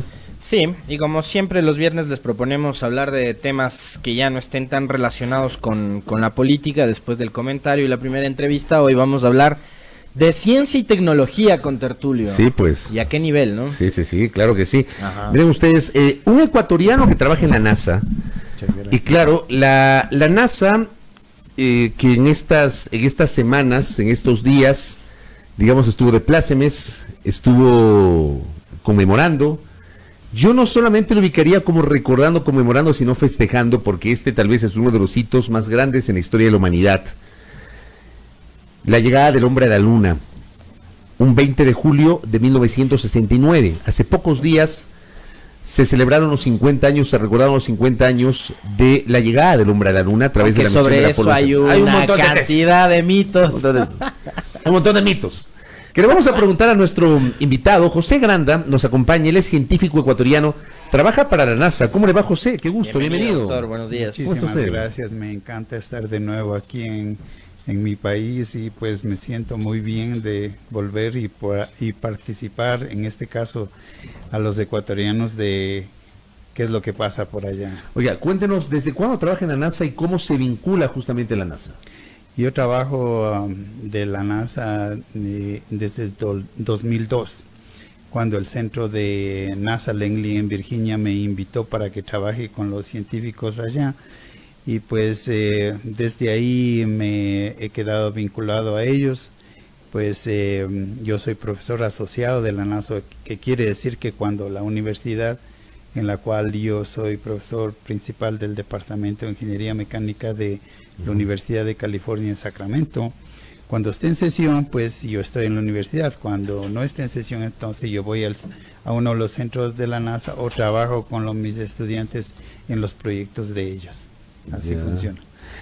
Pero usted comienza su preparación profesional aquí en el Ecuador. Claro, sí, yo estudié en la Escuela Espejo y luego estudié en el Colegio Benalcázar y de ahí... Educación municipal. Exacto, de municipal. Y luego pues entré a la Escuela Politécnica Nacional, al Departamento de Ingeniería Mecánica. O sea, yo me inicié aquí, me gradué en el año 74. Y luego pues fui a estudiar el posgrado para el máster y el PhD en la Universidad de California. Primero allá en la Universidad de California en Berkeley y luego en Davis, que es el otro campus. ¿Sí? Interesante. Oiga, ¿y cómo es la vida en la NASA? ¿Cómo es el trabajo en la NASA? Mire, sabe que, claro, por radio no lo podemos participar, pero yo tengo unas fotos que yo tomé dentro para que así mismo se pueda algún día conocer cómo es. Su pregunta es muy interesante porque yo tomé unas fotos de mi oficina y también cuando me iba a almorzar tomé una foto del pasillo. No existe ni un solo cuadro de decoración. Todo es, hay cosas científicas en los boletines y pues todo es muy simple. Y otra cosa, que la gente que trabaja allá es muy carismática y a pesar de que tienen un nivel alto, son sencillos. O sea, uno puede hacerles preguntas y puede decirle, ¿sabe qué? De esto yo no sé, explíqueme. Y eso me encantó. O sea, en un principio me sentí como un niño en el primer día de escuela cuando recién empecé, pero ya después de un mes más o menos también empecé yo a contribuir. Ajá. Y eso les gustó mucho. ¿Y cuál es la función específica que José Granda cumple en la Agencia Espacial de los Estados Unidos? Mire, mi especialidad es en hacer los modelos matemáticos de los vehículos y de las maniobras en el espacio. O sea, esto quiere decir, porque yo estoy en el Departamento de Ingeniería Mecánica, estudiamos la dinámica de los vehículos y el control automático de ellos. Entonces, para realizar eso, nosotros construimos los vehículos en el computador. Y entonces les ponemos las condiciones y las maniobras que queremos probar. Y entonces, muy interesante porque podemos construir un vehículo espacial que no se puede construir en la Tierra y todavía podemos predecir qué es lo que va a suceder cuando está realmente hecho en el espacio. Esa es mi misión. Entonces, en el año 2005 se me cumplió a mí un sueño que yo tenía de estar en los controles de la misión, porque cuando estuve aquí justamente saliendo del colegio fue cuando llegó el hombre a la luna. Y entonces yo dije alguna vez, yo quisiera estar bajo los controles de ahí, pero le veía muy lejos. Pero se me cumplió el sueño en el 2005 cuando participé en la misión de volver a volar del Discovery. Sí. Ajá. ¿Cómo fue esa experiencia, José? Mire, ¿sabe qué? ¿Qué fue exactamente lo que hizo usted en esa misión espacial? Mire, lo que pasaba es que desde el 2004, después del accidente del Columbia, que fue en el 2003, la NASA estaba investigando qué se puede hacer para reparar el transbordador en el espacio. Entonces, esa pregunta era la que yo tenía que contestar y estudiar con mis estudiantes y ayudar a la NASA en poder predecir maniobras que no se habían hecho antes, porque no fue diseñado para que esto falle en el espacio. Para evitar que ocurra otra tragedia. Entonces, yo sí puedo decir que el accidente del Columbia me cambió la vida porque me involucré al equipo que estaba investigando cómo reparar el transbordador en el espacio si es que algo pudiera pasar. Y bueno, y pasó pues, o sea, lo que pasó fue que no pasó una desgracia como la anterior, pero hubo un inconveniente con con las losetas de la panza del transbordador, que partes de eso se aflojaron y entonces el astronauta tenía que salir y poder reparar. Entonces, yo estaba apoyando al director de guía y control de la estación espacial en el equipo de él, y entonces pues se hicieron varios modelos matemáticos de esta maniobra, y pues lo que me admiró a mí, lo que yo aprendí mucho, y como usted bien dice, una experiencia increíble, es que había un equipo de 50 ingenieros tratando de decidir si el astronauta, si estaba seguro de que pueda salir y hacer esto. Hubo opiniones totalmente opuestas en varios departamentos, otros que querían hacerlo, pero al final lo que yo aprendí es que cómo se hace una decisión de esa magnitud con la opinión de todos y luego que todos vayan por el mismo camino.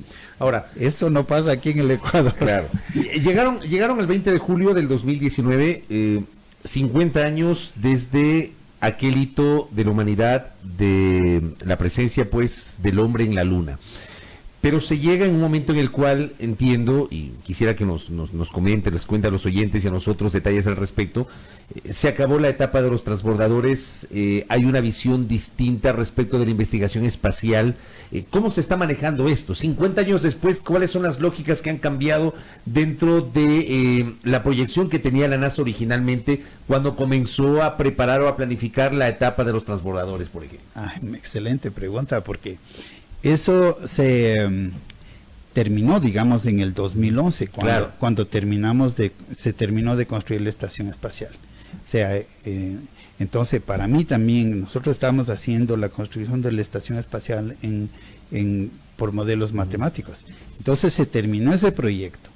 Entonces, su pregunta es clave, porque cuando se terminó esto, ¿y ahora qué van a hacer? Primero que en el 2012 la NASA expandió toda la tecnología que aprendió de los transbordadores a la industria. O sea, esa fue la nueva, digamos, una nueva visión. Y eso resultaba porque la industria ahora está participando en las misiones nuevas. O sea, ya no todo está bajo control interno en la NASA, sino que está bajo contrato de las industrias privadas. Por eso es que tenemos SpaceX ahora, que es una industria privada que va a utilizar las facilidades de la NASA. Tenemos la Boeing también, y entre compañías así van a poner juntos con la NASA las nuevas misiones espaciales. Entonces la idea ahora es que quieren volver a la Luna, pero esta vez no se van a quedar, nos va a salir como 2 horas y luego regresar. Se van a quedar una semana y luego se van a quedar 6 meses. Entonces la idea aquí es ¿cómo aprendemos para que el hombre pueda vivir en un ambiente diferente, fuera de la Tierra, ¿no? Y pues la visión más allá es de volver, no de volver, sino de ir a Marte. Eso le iba a preguntar, de eso hemos escuchado un montón de ocasiones aquello. Entonces, fíjese. Pero ¿es real eso? ¿Hay esa proyección, no? Claro que sí. Entonces, sucede que hace varios días el presidente Trump y pues a través del vicepresidente Pence ya anunciaron que para el 2024 van a volver a la luna y esta vez será una mujer la que pise la luna, un astronauta. Qué espectacular, ¿eh? Sí, ese es en el 2024 y están hablando que para el 2030 ya estarán en Marte. O sea, existe una proyección, o sea, yo creo que la proyección del presidente Trump es muy buena, puesto que también ha asignado fondos para que se desarrolle esto y al hacer eso, pues desarrolla más tecnología y de lo que aprendemos ahí le usamos en la vida diaria. Le voy a meter un poquito de política a la discusión, porque quiero preguntarle sobre si la carrera espacial, que era, digamos, una competencia muy marcada con la ex Unión Soviética, cuando se da la caída del muro y se rompe la unión, como que Estados Unidos empieza a replegarse. ¿Fue así o no? ¿O siguieron, digamos, con los experimentos y la investigación científica? Ya, usted está hablando del año 1989. Ajá. Ok. Respecto al espacio, que nosotros sabemos que cuando fue la primera misión del Apolo, había una competencia por el control del espacio. Eso es verdad. Exactamente, hubo una carrera espacial, ¿no? Carrera espacial. Ajá. Entonces, por eso se desarrolló esa tecnología y yo creo que los Estados Unidos pues ganó esa competencia. Pero la cuestión esta científica empezó una colaboración entre los dos países. Y imagínese usted que la primera estación espacial no fue de Estados Unidos, fue de Rusia en el año 1998. Entonces, empezaron a colaborar científicamente los dos países y es ahí que la estación espacial Zvezda, que es un nombre de esa misión, que es nombre ruso y que fue la primera también que yo me involucré para poder aprender esto. Por eso sé este inicio. Entonces empezó una colaboración bastante estrecha que ha resultado muy bien desde el punto de vista científico y parece que los dos países dejaron, digamos, los secretos a un lado. Y empezaron a hacer un intercambio, una cooperación científica. Tal es así que cuando se terminó la construcción de la estación en el 2011, fueron los rusos que tomaron control de la estación y están en control hasta el día de hoy, porque los Estados Unidos no ha lanzado otro transbordador o otra misión tripulada. Entonces las misiones tripuladas que se han hecho desde el 2011 han partido de Rusia. Entonces existe una colaboración muy estrecha entre los dos países científicamente, ¿no? Claro, más allá de la política. Sí, es verdad, sí, más allá. Muy bien. Oiga, qué interesante conversar con usted. O sea, puede ser la pregunta además que creo yo de cajón, ¿no? Dale. ¿Existe o no existe el Área 51 y qué tienen guardado ahí en el Área 51? Bueno, el área 51... Cuéntenos aquí en Chiques, que nadie más se va a enterar. ¿No? Sí, así, como dice mi esposa, una tumba con parlantes, ¿no? No. Hay un área 51 que está allá en el estado de Nevada. Pero realmente esa es una área que la Fuerza Aérea tiene para pruebas, para hacer sí hay el así. área 51. Sí, pero sí, o sea, a veces hay 51, no es como lo que vemos en las películas. O 52, lo que sea, pero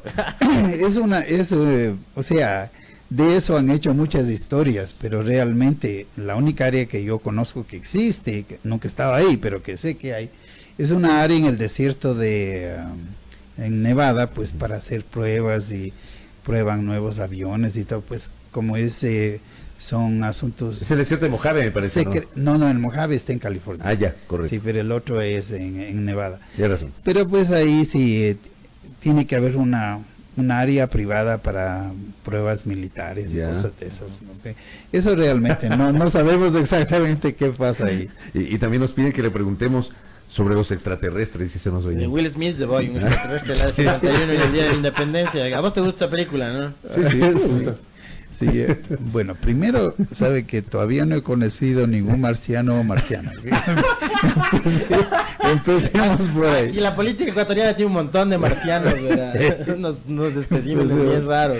O sea, realmente no existe ninguna versión oficial en que alguien se haya comunicado con extraterrestre. O sea, han habido situaciones y a veces efectos luminosos o efectos de asteroides o de cosas así que nos parece que serían seres de otros planetas. Pues aquí no hemos podido comunicarnos con ninguno, o que hay una versión oficial de que hay esta posibilidad. No, o sea, hay muchas historias, ¿no? Pero realidad. Claro, correcto. Doctor, gracias por el tiempo y por habernos acompañado. Ojalá que algún momento podamos volver a contar con usted, volver a entrevistar y seguir nutriéndonos de su enorme experiencia y conocimiento sobre estos temas. Muchas gracias. Sí, quería preguntarle algo, sí. Tertulio. ¿Vos sí estuviste en Washington en el Museo del Aire y del Espacio? No. ¿El transbordador que está ahí es del original? Sí. ¿Está en Washington? Sí, es verdad. Son 4 que hay que son originales. ¿Son los originales? Sí, Wow. Creo que 2 están en Washington y uno está en Los Ángeles. El Endeavour está en Los Ángeles y los otros están allí en el Smithsonian, ¿no? Ajá, exactamente. Sí, yo también le quiero agradecer mucho por la invitación.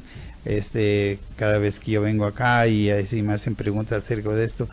Y a mí lo que me interesa es de que si algunos de los radioescuchas, especialmente los jovencitos ahí, están pensando ser ingenieros, científicos, mire, sabe que necesitamos muchos de ellos y que entonces van a estar los que me están escuchando decir, bueno, ¿cómo se hace eso? O sea, el mensaje que les quisiera dejar es que se reduce a 2 palabras, una que sean perseverantes y la otra que sean pacientes. Las cosas no llegan de la noche a la mañana y tampoco, no todos somos el primer estudiante de su clase, como yo, o sea, habían otros más rápidos que yo, pero lo que sí, yo era un poco perseverante ahí y pues llegué un poco más despacio, pero llegué a donde tenía que llegar. Entonces, ese es el mensaje que yo les quiero dejar a los jovencitos que estén pensando ser ingenieros o científicos, pues que sí se puede, pero se tienen que dedicar y darle el tiempo al tiempo. Claro que sí. Excelente consejo. Gracias al doctor José Granda, científico ecuatoriano, trabaja para la NASA contándonos su experiencia. Un lujazo tener Claro, acá. tremendo. Ojalá que lo podamos volver a tener. Recordar además que hace pocos días se conmemoró el aniversario 50 del aterrizaje del Apolo 11 en la Luna. Gracias al doctor Granda, 7 de la mañana, 33 minutos. Fabricio Vela está en A Primera Hora.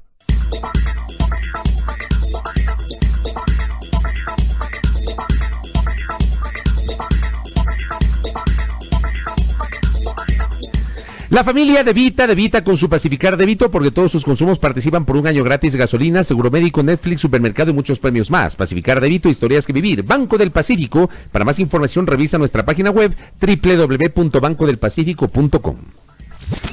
El siguiente segmento tiene contenido y informativo. ¿Qué nos depara el día? Previsiones informativas para la jornada de hoy.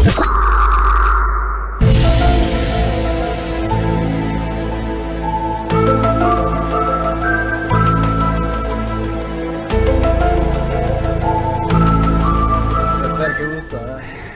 7 de la mañana, 34 minutos. Vamos de inmediato con las previsiones. ¿Qué tiene para hoy con Tertulio? Para hoy no tengo A nada. ver, agenda legislativa no tenemos nada el día de hoy. A ver, tenemos actividades. Oye, tengo una previsión que es una previsión muy humana después de Dele. la noticia tan triste que recibimos esta semana. La misa de honras de nuestra buena amiga Zeni Silva va a ser hoy viernes a las 12 horas en el Memorial Necrópoli en Leloy Alfaro y Río Coca. Sabemos que hay muchos colegas, comunicadores, gente que trabajaba vinculada al tema de la asesoría en comunicación y política que nos escucha, que eran amigos de Zeni, de Gustavo Ich, a quien le mandamos un fuerte abrazo, su esposo, así que si quieren acompañar a la familia, pues va a ser esto hoy viernes a las 12 horas en Eloy Alfaro y Río Coca en el Memorial Necrópoli. Claro, el abrazo solidario para Gustavo, para sus hijas, para su familia, por esta pérdida, ¿no? Abrazo y mucha fuerza, querido Gustavo. Hoy hay sesión del Pleno del Consejo de Participación Ciudadana. Dele, ¿tiene ahí? Por disposición del presidente del Consejo de Participación, conforme a lo establecido en el numeral 5 del artículo 42 de la ley, bla, bla, bla. Se convoca al Pleno para sesión ordinaria efectuarse el viernes 2 de agosto a las 11 de la mañana en la sala de sesiones del Pleno del Consejo de Participación Ciudadana y Control Social, ubicado en la calle Santa Prisca 425 entre Vargas y Pasaje Carlos Ibarra. Conocimiento y aprobación del acta resolutiva número tal, avance sobre el concurso de designación de la primera autoridad de la Defensoría Pública, recibir en comisión general a los maestros jubilados afectados por el pago por la falta de pago de las pensiones, informes de gestión del secretario técnico de Transparencia y lucha contra la corrupción, y aprobación del reglamento de funcionamiento del Pleno del Consejo de Participación Ciudadana y Control Social, 11 de la mañana. Muy bien, el señor presidente de la República y el gobierno en pleno están en la provincia de Manabí, en Bahía de Caracas. A las 11 de la mañana el presidente Moreno recorrerá el Centro de Salud Materno-Infantil de Emergencia. A las 12 horas, evento Vive Ecuador en la Plaza de la Memoria. A las 13 horas, gabinete ampliado en el Distrito de Educación en las calles Viteri y Marañón. Todo esto en Bahía de Caracas, la agenda del señor presidente de la República. También tenemos otras actividades el día de hoy. Invita al Ministerio de Gobierno a la rueda de prensa que ofrecerán las autoridades del Ministerio de Gobierno y de la Policía Nacional para informar sobre la quema de 6.3 toneladas de drogas, resultado de 84 operativos, hoy viernes a las 9 de la mañana en el Mirador de Otón en Cayambe, provincia de Pichincha. También tenemos acá una invitación del municipio del Distrito Metropolitano de Quito a la colocación de la ofrenda floral en homenaje a los próceres del 2 de agosto de 1810.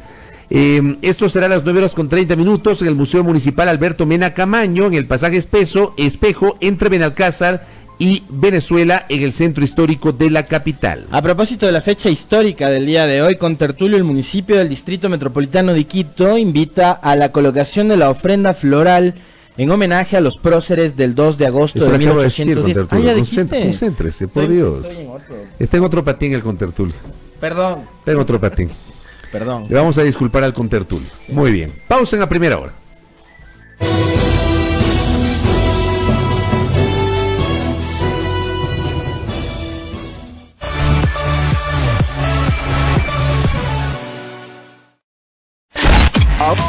Ahora escucha Majestad FM.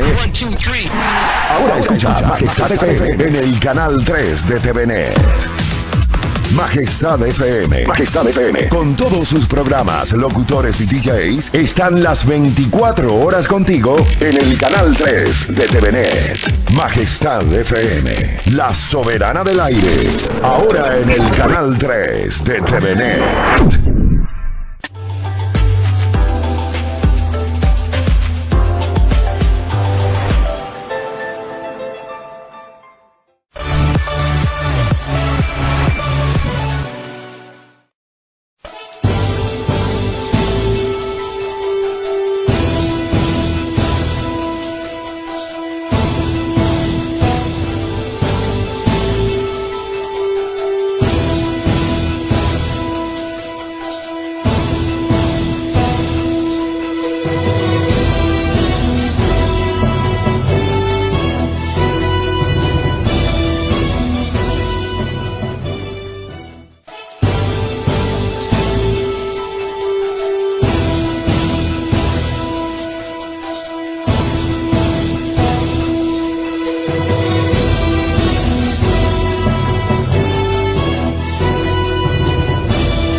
Viernes y los contertulios lo saben. A partir de este momento estamos pajareando en A Primera Hora.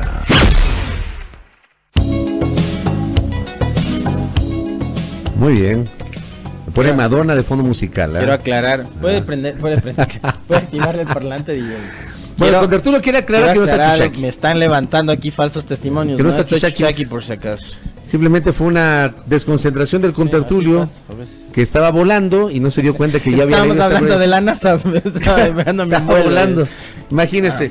Bueno, es viernes, vamos a pajarear en la primera hora.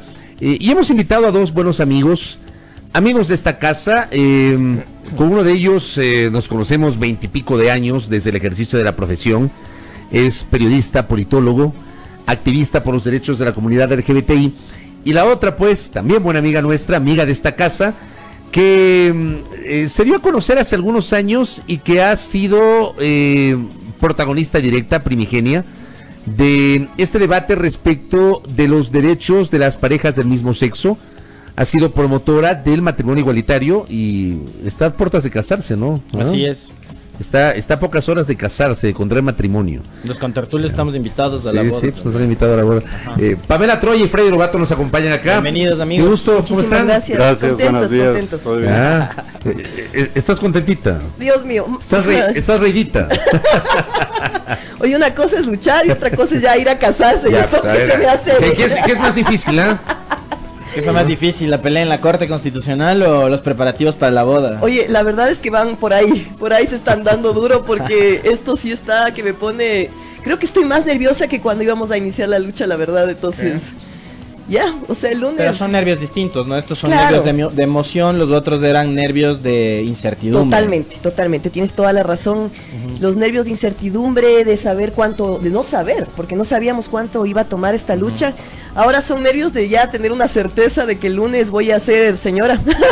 Y que ya finalmente Gaby y yo nos vamos a casar luego de 6 años de estar luchando por esto. ¿Y de relación cuánto, Pame? 10 años de relación. Y Ya tienen una vida juntas, ¿no? totalmente, o sea, yo he dicho ya, Gaby y yo somos matrimonio más allá del papel, pero el papel era un tema de derechos, el poder acceder libremente a esta institución y a este derecho que finalmente ya lo hemos conseguido. Y claro, ahí, Dios mío, créeme que esto de los preparativos, las cosas, el querer que todo salga hermoso y bien, bueno, confiemos, ustedes van a estar también, confiemos en que todo va a estar muy lindo y que la vamos a gozar también.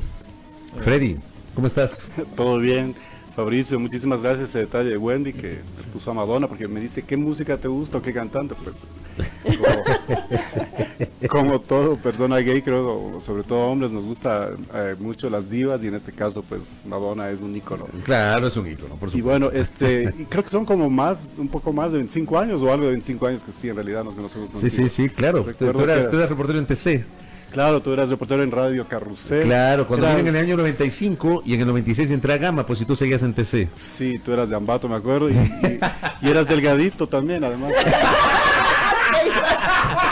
Así mismo. Le dieron donde más le duele, güey. Flaco, queroso, cansado, pero con ilusiones. No, pero hay una cosa bien peculiar en Fabricio que realmente no ha cambiado. O sea, la cara es igualita. ¿Por qué no ha cambiado? Y la... No, pues sí. Bueno, sí. esos, los botox, dicen. Le pasaron así. No. Ese fue uno de los momentos más hermosos de mi vida. Sí. Claro, pues. Oye, ¿cómo estás? ¿Cómo ves? ¿Cómo estás en este momento, querido Freddy, con todo lo que ha pasado? Tú también has sido muy visible en el activismo por los derechos de la comunidad LGBTI. ¿Cómo sientes hoy este momento? Bueno, pues yo creo que como muchas personas, con la misma Pame, no era algo que nos esperábamos que sucediera, era como un ideal, como un sueño. A veces ni siquiera nos planteábamos estos retos. Yo veía en una exposición ahorita que hay en el Centro de Arte Contemporáneo una entrevista que me hicieron y aunque parezca absurdo en ese momento nosotros decíamos, bueno, este tema del matrimonio por en cuanto no es como que fuera lo urgente para nosotros, sino el tema de nuestros derechos, de que no nos discriminen. Cuando de hecho la misma negativa o bloqueo al matrimonio ya era una discriminación. Pero bueno, de eso fue en 2008, 2009 y qué increíble haber visto que en menos de 10 años pues ya habríamos tenido ya, digamos un poco más de 10 años, habríamos ya tenido ese derecho de poder acceder al matrimonio y ver ahora que por ejemplo el caso de la Pamela pues ya esté a punto de casarse y la pobre esté estresada. Entonces, pero vos, Freddy, no estás en esos planes, ¿no? Bueno, yo había ejercido mi derecho al tema de unión de hecho, pero también como muchas parejas pues también tuve acceso a mi divorcio igualitario por 2 veces. Oye, la pregunta es, claro, o sea, viendo la experiencia del matrimonio, en el caso de las parejas heterosexuales, y ver que el altísimo nivel de divorcios que hay hoy en día, ¿no? El INEC sacó hace un par de años, recordarás vos. Claro, tuvimos aquí pues a una autoridad del INEC. El director del INEC hablando de cómo se había... Del incremento tremendo de los divorcios. En el caso de de las parejas del mismo sexo, la lucha, yo creo que más incluso que por el matrimonio per se, es por los derechos que eso acarrea, ¿no? O sea, hay muchísimo más detrás que solo el acto formal de firmar ese contrato, ¿no, Pame? ¿Tú también lo ves así o es solo mi percepción? A ver, claro, totalmente de acuerdo contigo, y nosotros siempre hemos sido enfáticos. Jamás fue una lucha por reivindicar la institución del matrimonio. Ajá. De hecho, deberíamos mejor abolir la institución del matrimonio. Sí, por favor. La idea, y como le dije a alguien hace poco que me decía, pero ¿por qué luchaste por algo tan arcaico? Le digo, perfecto, una vez que ya estamos todos iguales y que todos tenemos acceso a ese derecho, juntémonos y hagamos, qué sé yo, la abolición del matrimonio. Pero la idea era poder acceder sin discriminación, no solo a los derechos que devienen obviamente la institución del matrimonio, sino acceder a ese derecho sin que la orientación sexual sea una variable de discriminación. Así como heterosexuales, y ustedes mismos han visto, con total libertad se han casado, se divorcian, cada vez se casan menos, se divorcian más, pero lo hacen en total libertad. La idea es que las parejas del mismo sexo ahora podemos hacerlo en total libertad, podemos escoger entre unirnos de hecho, entre casarnos, y si la relación no funciona como la de cualquier pareja heterosexual, también acceder al divorcio y en ese sentido poder tener esta división de la sociedad conyugal en términos igualitarios para la pareja. Pero el tema, digamos, la discusión sobre el llegar al matrimonio igualitario, y les pregunto a los dos, empiezo con Pamela, ¿era netamente jurídica, o sea, por la necesidad de ir a la sociedad conyugal por términos jurídicos, o va más allá? Va más allá, era un tema de igualdad, de no discriminación, de dignidad, de reconocimiento a las parejas. Porque mucha gente les ha dicho, a ver, ya tienen la unión de hecho, Sí, que eso fue total, consagrado en la total. Constitución del 2008. Sí, creo que la palabra fundamental es libertad, porque cuando una pareja se une, esa pareja en decisión conjunta decide el camino que quiere optar tanto para formalizar y proteger esa unión, como lo que venga después. Y en ese sentido las parejas heterosexuales lo han hecho en total libertad, pueden escoger entre casarse y unirse de hecho. De hecho, nuestra lucha por la unión de hecho ha beneficiado más a parejas heterosexuales que a las mismas homosexuales. Han sido ¿Por qué? más, porque han sido en cantidad. De hecho, hace muy poco tiempo salió que del 100% del universo de parejas que se han unido de hecho, el 97% han sido heterosexuales. Y quien logró, o quienes pusimos en la agenda que la unión de hecho se convierta en el 5º estado civil, fuimos los activismos LGBTI, porque recuerda que antes del 2015 claro. la unión de hecho no era un estado civil. De hecho, la gente cada vez se casa menos. Sí, totalmente. Cada vez tienen menos hijos. Y en ese sentido el tema es optar en libertad, en justicia y en no discriminación. Déjame en el acceso. preguntarle a Freddy también la opinión sobre eso. Bueno, yo coincido con Pamela, pues como te decía hace tiempo, nosotros ni siquiera considerábamos ese tema como un acceso a un derecho en libertad, además, en la libertad de decidir, por la misma situación de considerarnos que éramos personas discriminadas y como minorías no teníamos, digamos, acceso o la libertad o el derecho a tener esa igualdad que el resto de ciudadanos lo podía tener. Pero es lo mismo, es decir, las personas heterosexuales tienen la opción de o casarse o no casarse, vivir solteros. Habrán estigmas sociales que lo saben superar, pero en el caso de las personas LGBT no. Y el tema del acceso al matrimonio pues nos permite a nosotros de alguna forma salir de ese esquema de discriminación en el cual la sociedad nos ha mantenido, para poder romper también justamente con el mismo paradigma de que el matrimonio es solamente entre dos personas de diferentes sexos, y además romper con ese paradigma social de cuál es la normalidad de lo que es una familia, de lo que es tener hijos, de que tiene que tener papá y mamá para que los niños sean felices, cuando incluso la realidad dista mucho de eso. Es decir, hemos visto casos de violencia de género intrafamiliar, y eso nadie está cuestionando a la heterosexualidad. Lo que está de por medio en el caso nuestro es que cuando nosotros queramos tener un hijo, la Pame o la Gaby decidan adoptar o tener un niño, pues será una decisión de ellas de amor, para cuidar esa crianza y a esa niña o ese niño con mucho cariño.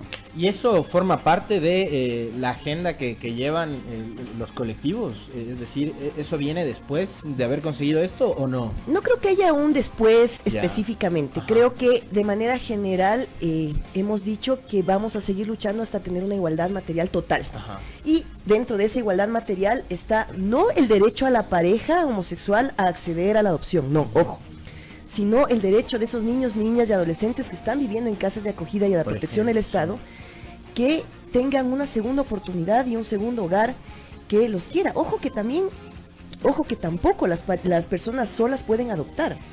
Y eso realmente es una discriminación porque cuántas familias ¿Cuántas monoparentales mujeres, existen. Exactamente. ¿Cuántas mujeres que no pueden ser madre por X razón? Y mira, vemos la realidad, hay un montón de mujeres solas que están criando a sus hijos y no por eso dejan de ser familia.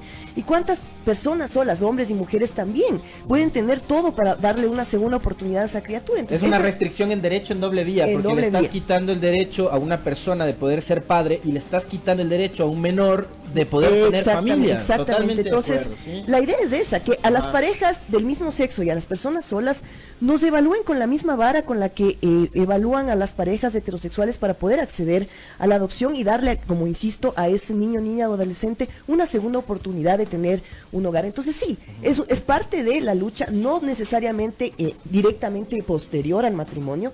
Obviamente tenemos que evaluar el contexto y ver cómo la estrategia, porque todo ha sido una estrategia realmente, como decía Cristian Paula también en una entrevista, a nosotros nos toca todo el tiempo estar litigando en contra del Estado, exigiendo constantemente nuestros derechos en contra del Estado.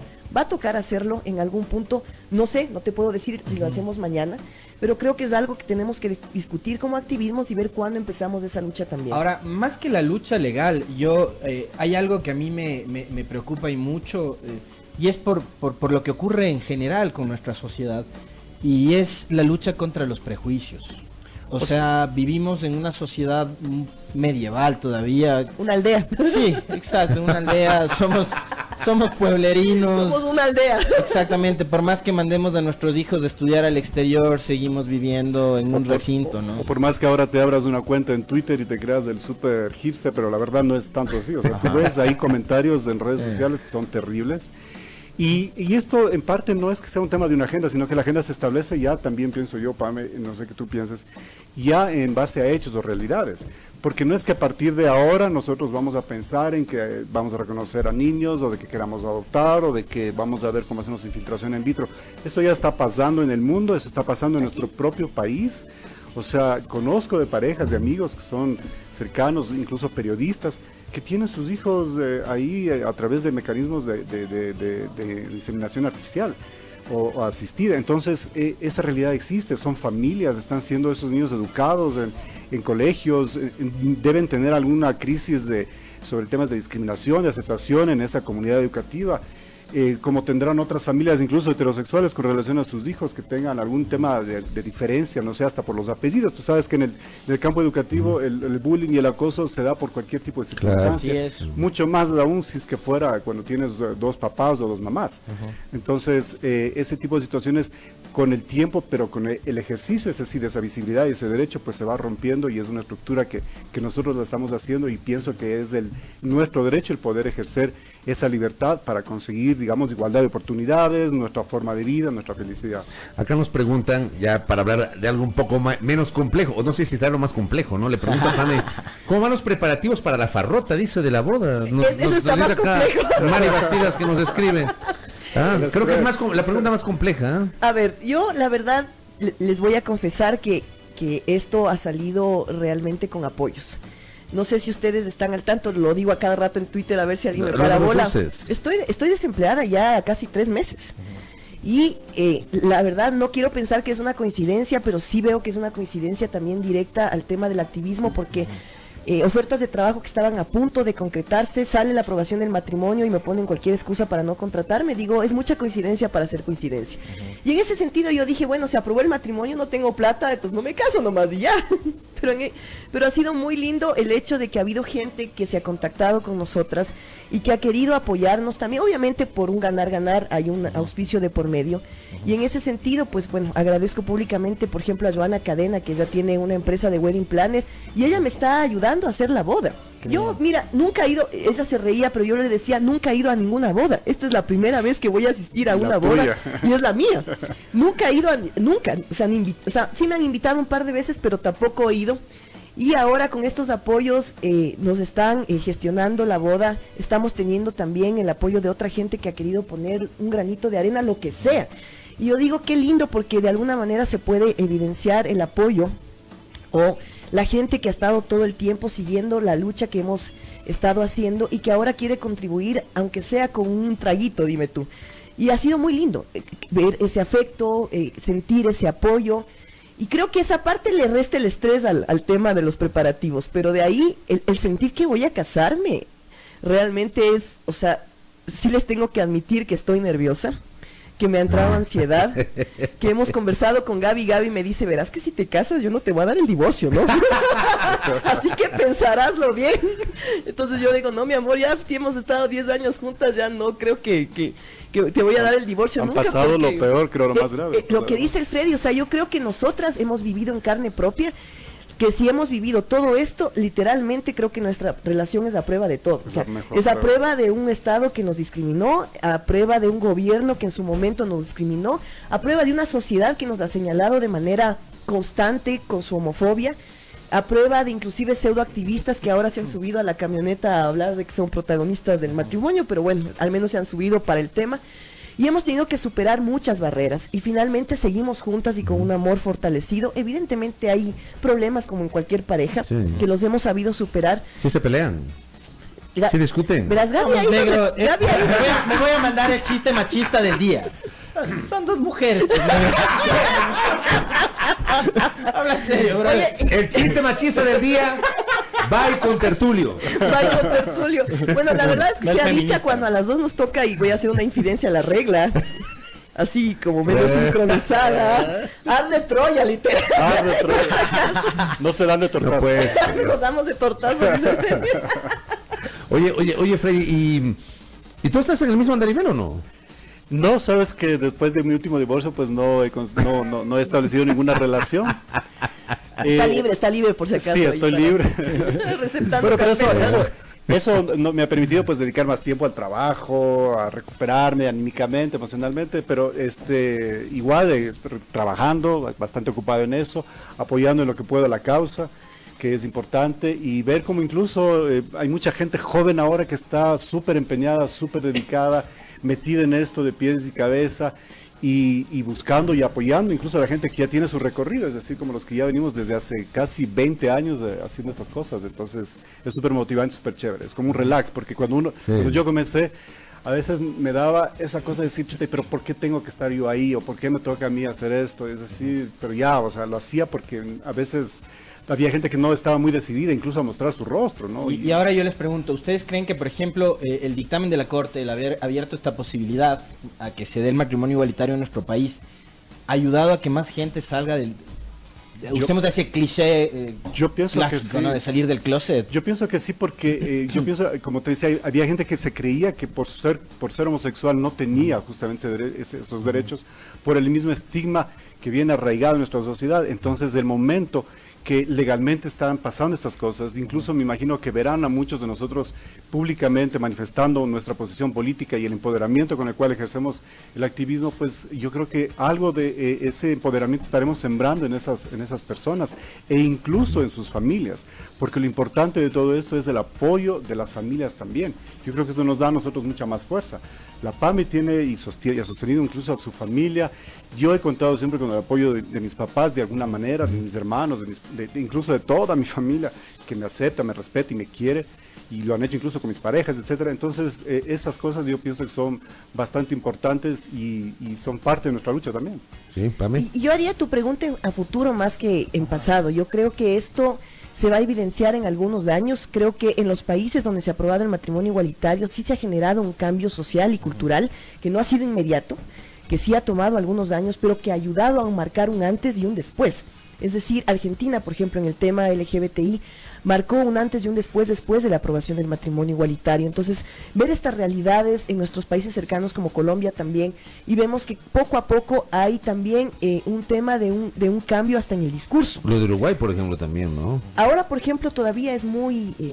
digamos, cotidiano, que nos digan anormales, aberraciones, antinaturales, que nos vamos a ir al infierno. A mí me han dicho de todo, pero creo que poco a poco va a haber una censura social, no una censura porque haya una institución que te censure, sino una censura social donde poco a poco esas terminologías que son despectivas van a irse controlando y van a irse mermando, y eso es lo que logra también luchas como el matrimonio igualitario, y vamos a ver eso. Y es porque la gente joven, Pame, pienso que está más informada, ¿no? Sí, o sea, y comparte incluso con más naturalidad y libertad. Hace poco hubo una encuesta que entre más joven eres, más aceptación tienes a estos temas, porque vas rompiendo estos paradigmas. Claro, la juventud de hoy no es la juventud de los 70s ni de los 80s. Exactamente. O sea, es una juventud distinta con unas lógicas y una forma de pensar distinta. Y el tema de visibilizar estas luchas, evidentemente que ayuda a gente a que se empodere sobre eso. Y hay otra forma también de que ustedes están costeando la boda, y es a través de la venta de dulces, ¿verdad? Miren, acá afuera justo, bueno, la gente no va a poder ver, pero ustedes sí, tengo 3 pasteles, 2 tortas de zanahoria y un 4 leches maricón que me han pedido para dejar. Eso se llama, ¿no? Así se llama. ¿Quieres que te cuente por qué se llama así? Mira, rapidito, cuando iniciamos el tema por Twitter, un par de personas tuitearon y dijeron, estás promocionando la homosexualidad con tus pasteles. Y yo, ¿y dónde estoy promocionando? Entonces dije, entonces quieren que realmente promocione. Entonces el que tiene chispitas de colores se llama 4 leches maricón. Y me dicen, ¿y cuál es la 4ª leche? Yo digo, imaginen. Jesús. Entonces, la verdad, ¿cómo tiene que hacer la gente para pedirles a vos y a la Gaby? Verás, nosotros hemos usado nuestra cuenta Twitter, bueno, de manera particular la mía, que tiene algunos seguidores, y nos está yendo, digamos, relativamente bien. Porque bastantes tienes. Porque cada vez la gente, inclusive de referencia, de amigos que han comprado, empiezan a hacer esta publicidad boca a boca y me dicen, oye, te vi, o sabes que compré, o probé en una fiesta donde justo alguien compró tu torta, que realmente es un negocio con Gaby. Gaby es la chef pastelera, ella se graduó el año pasado, y para poder adquirir lo que tienen que hacer es escribirme por Twitter a @pametroya, o a mi WhatsApp 0984-086-286, repito para que se graben ahí, 0984-086-286, y con eso piden con al menos 2 días de anticipación. Ya uno de los contertulios me hizo el gastito. Y a ver, opine, diga qué tal estuvo la torta. Delicioso. ¿Compartiste la torta o te comiste vos? No, te dejo compartir. Claro, una grandota. Muy bien, ahí los pie también son ricos, ¿no? Sí, vamos a abrir una línea también de cheesecakes ya muy pronto, unos 3 más. Pero por lo pronto estamos con la torta mojada de chocolate, el 4 leches maricón, la torta de zanahoria, el pie de frutos rojos y una versión en sal que es el quiche de pollo con champiñones. Qué coincidencia, yo compré el 4 leches. Por eso creo que me sorprende. Chicos, gracias por el tiempo. Qué chévere conversar con ustedes. La idea es venir acá, relajarnos un poquito, conversar con Pamela y con Freddy sobre justamente este tema, que es uno de los temas del momento de debate. Antes de que se vayan, Mónica Tinoco me dijo, por Dios, te vas a esa entrevista, diles que adoro sus comentarios, que los escucho siempre, que los contertulios son lo máximo, y creo que tiene una fijación con Alexis porque dijo, mándale besitos, no me dijo besitos, pero me dijo, me gustan los comentarios de Alexis, entonces ya ahí... Le das un abrazo y un beso de mi parte. Ya, por favor, me voy a hacer, de hecho está escuchándote, así que no la conozco, pero me encantaría algún rato conocerla y... No, pues ahí les hago el contacto. Un fuerte abrazo, un abracito. Gracias, Pame. Yo quiero agradecer a ustedes dos y en general a los medios de comunicación, a los colegas periodistas que siempre han sido muy propositivos, y curiosamente después de que se aprobó el matrimonio, incluso algunos medios o periodistas comenzaron en cambio así a sacar sus fobias que antes no las sacaban, pero antes de eso pienso que siempre fue un tema muy asertivo, muy propositivo el abrirnos las puertas para tratar esto, así sea porque sea un tema polémico, pero sí, siempre nos hemos sentido en casa con ustedes. Para expresarnos. Ya saben que siempre... Ustedes saben cuál ha sido nuestra posición. Van a contar con Además nosotros. de ustedes, obviamente. Siempre. Este es un tema de derechos y así lo vimos nosotros. Así es. Pamela Troya y Freddy Lobato, aquí en El Pajareo en la primera hora. No hay tiempo para más. DJ, nos vamos.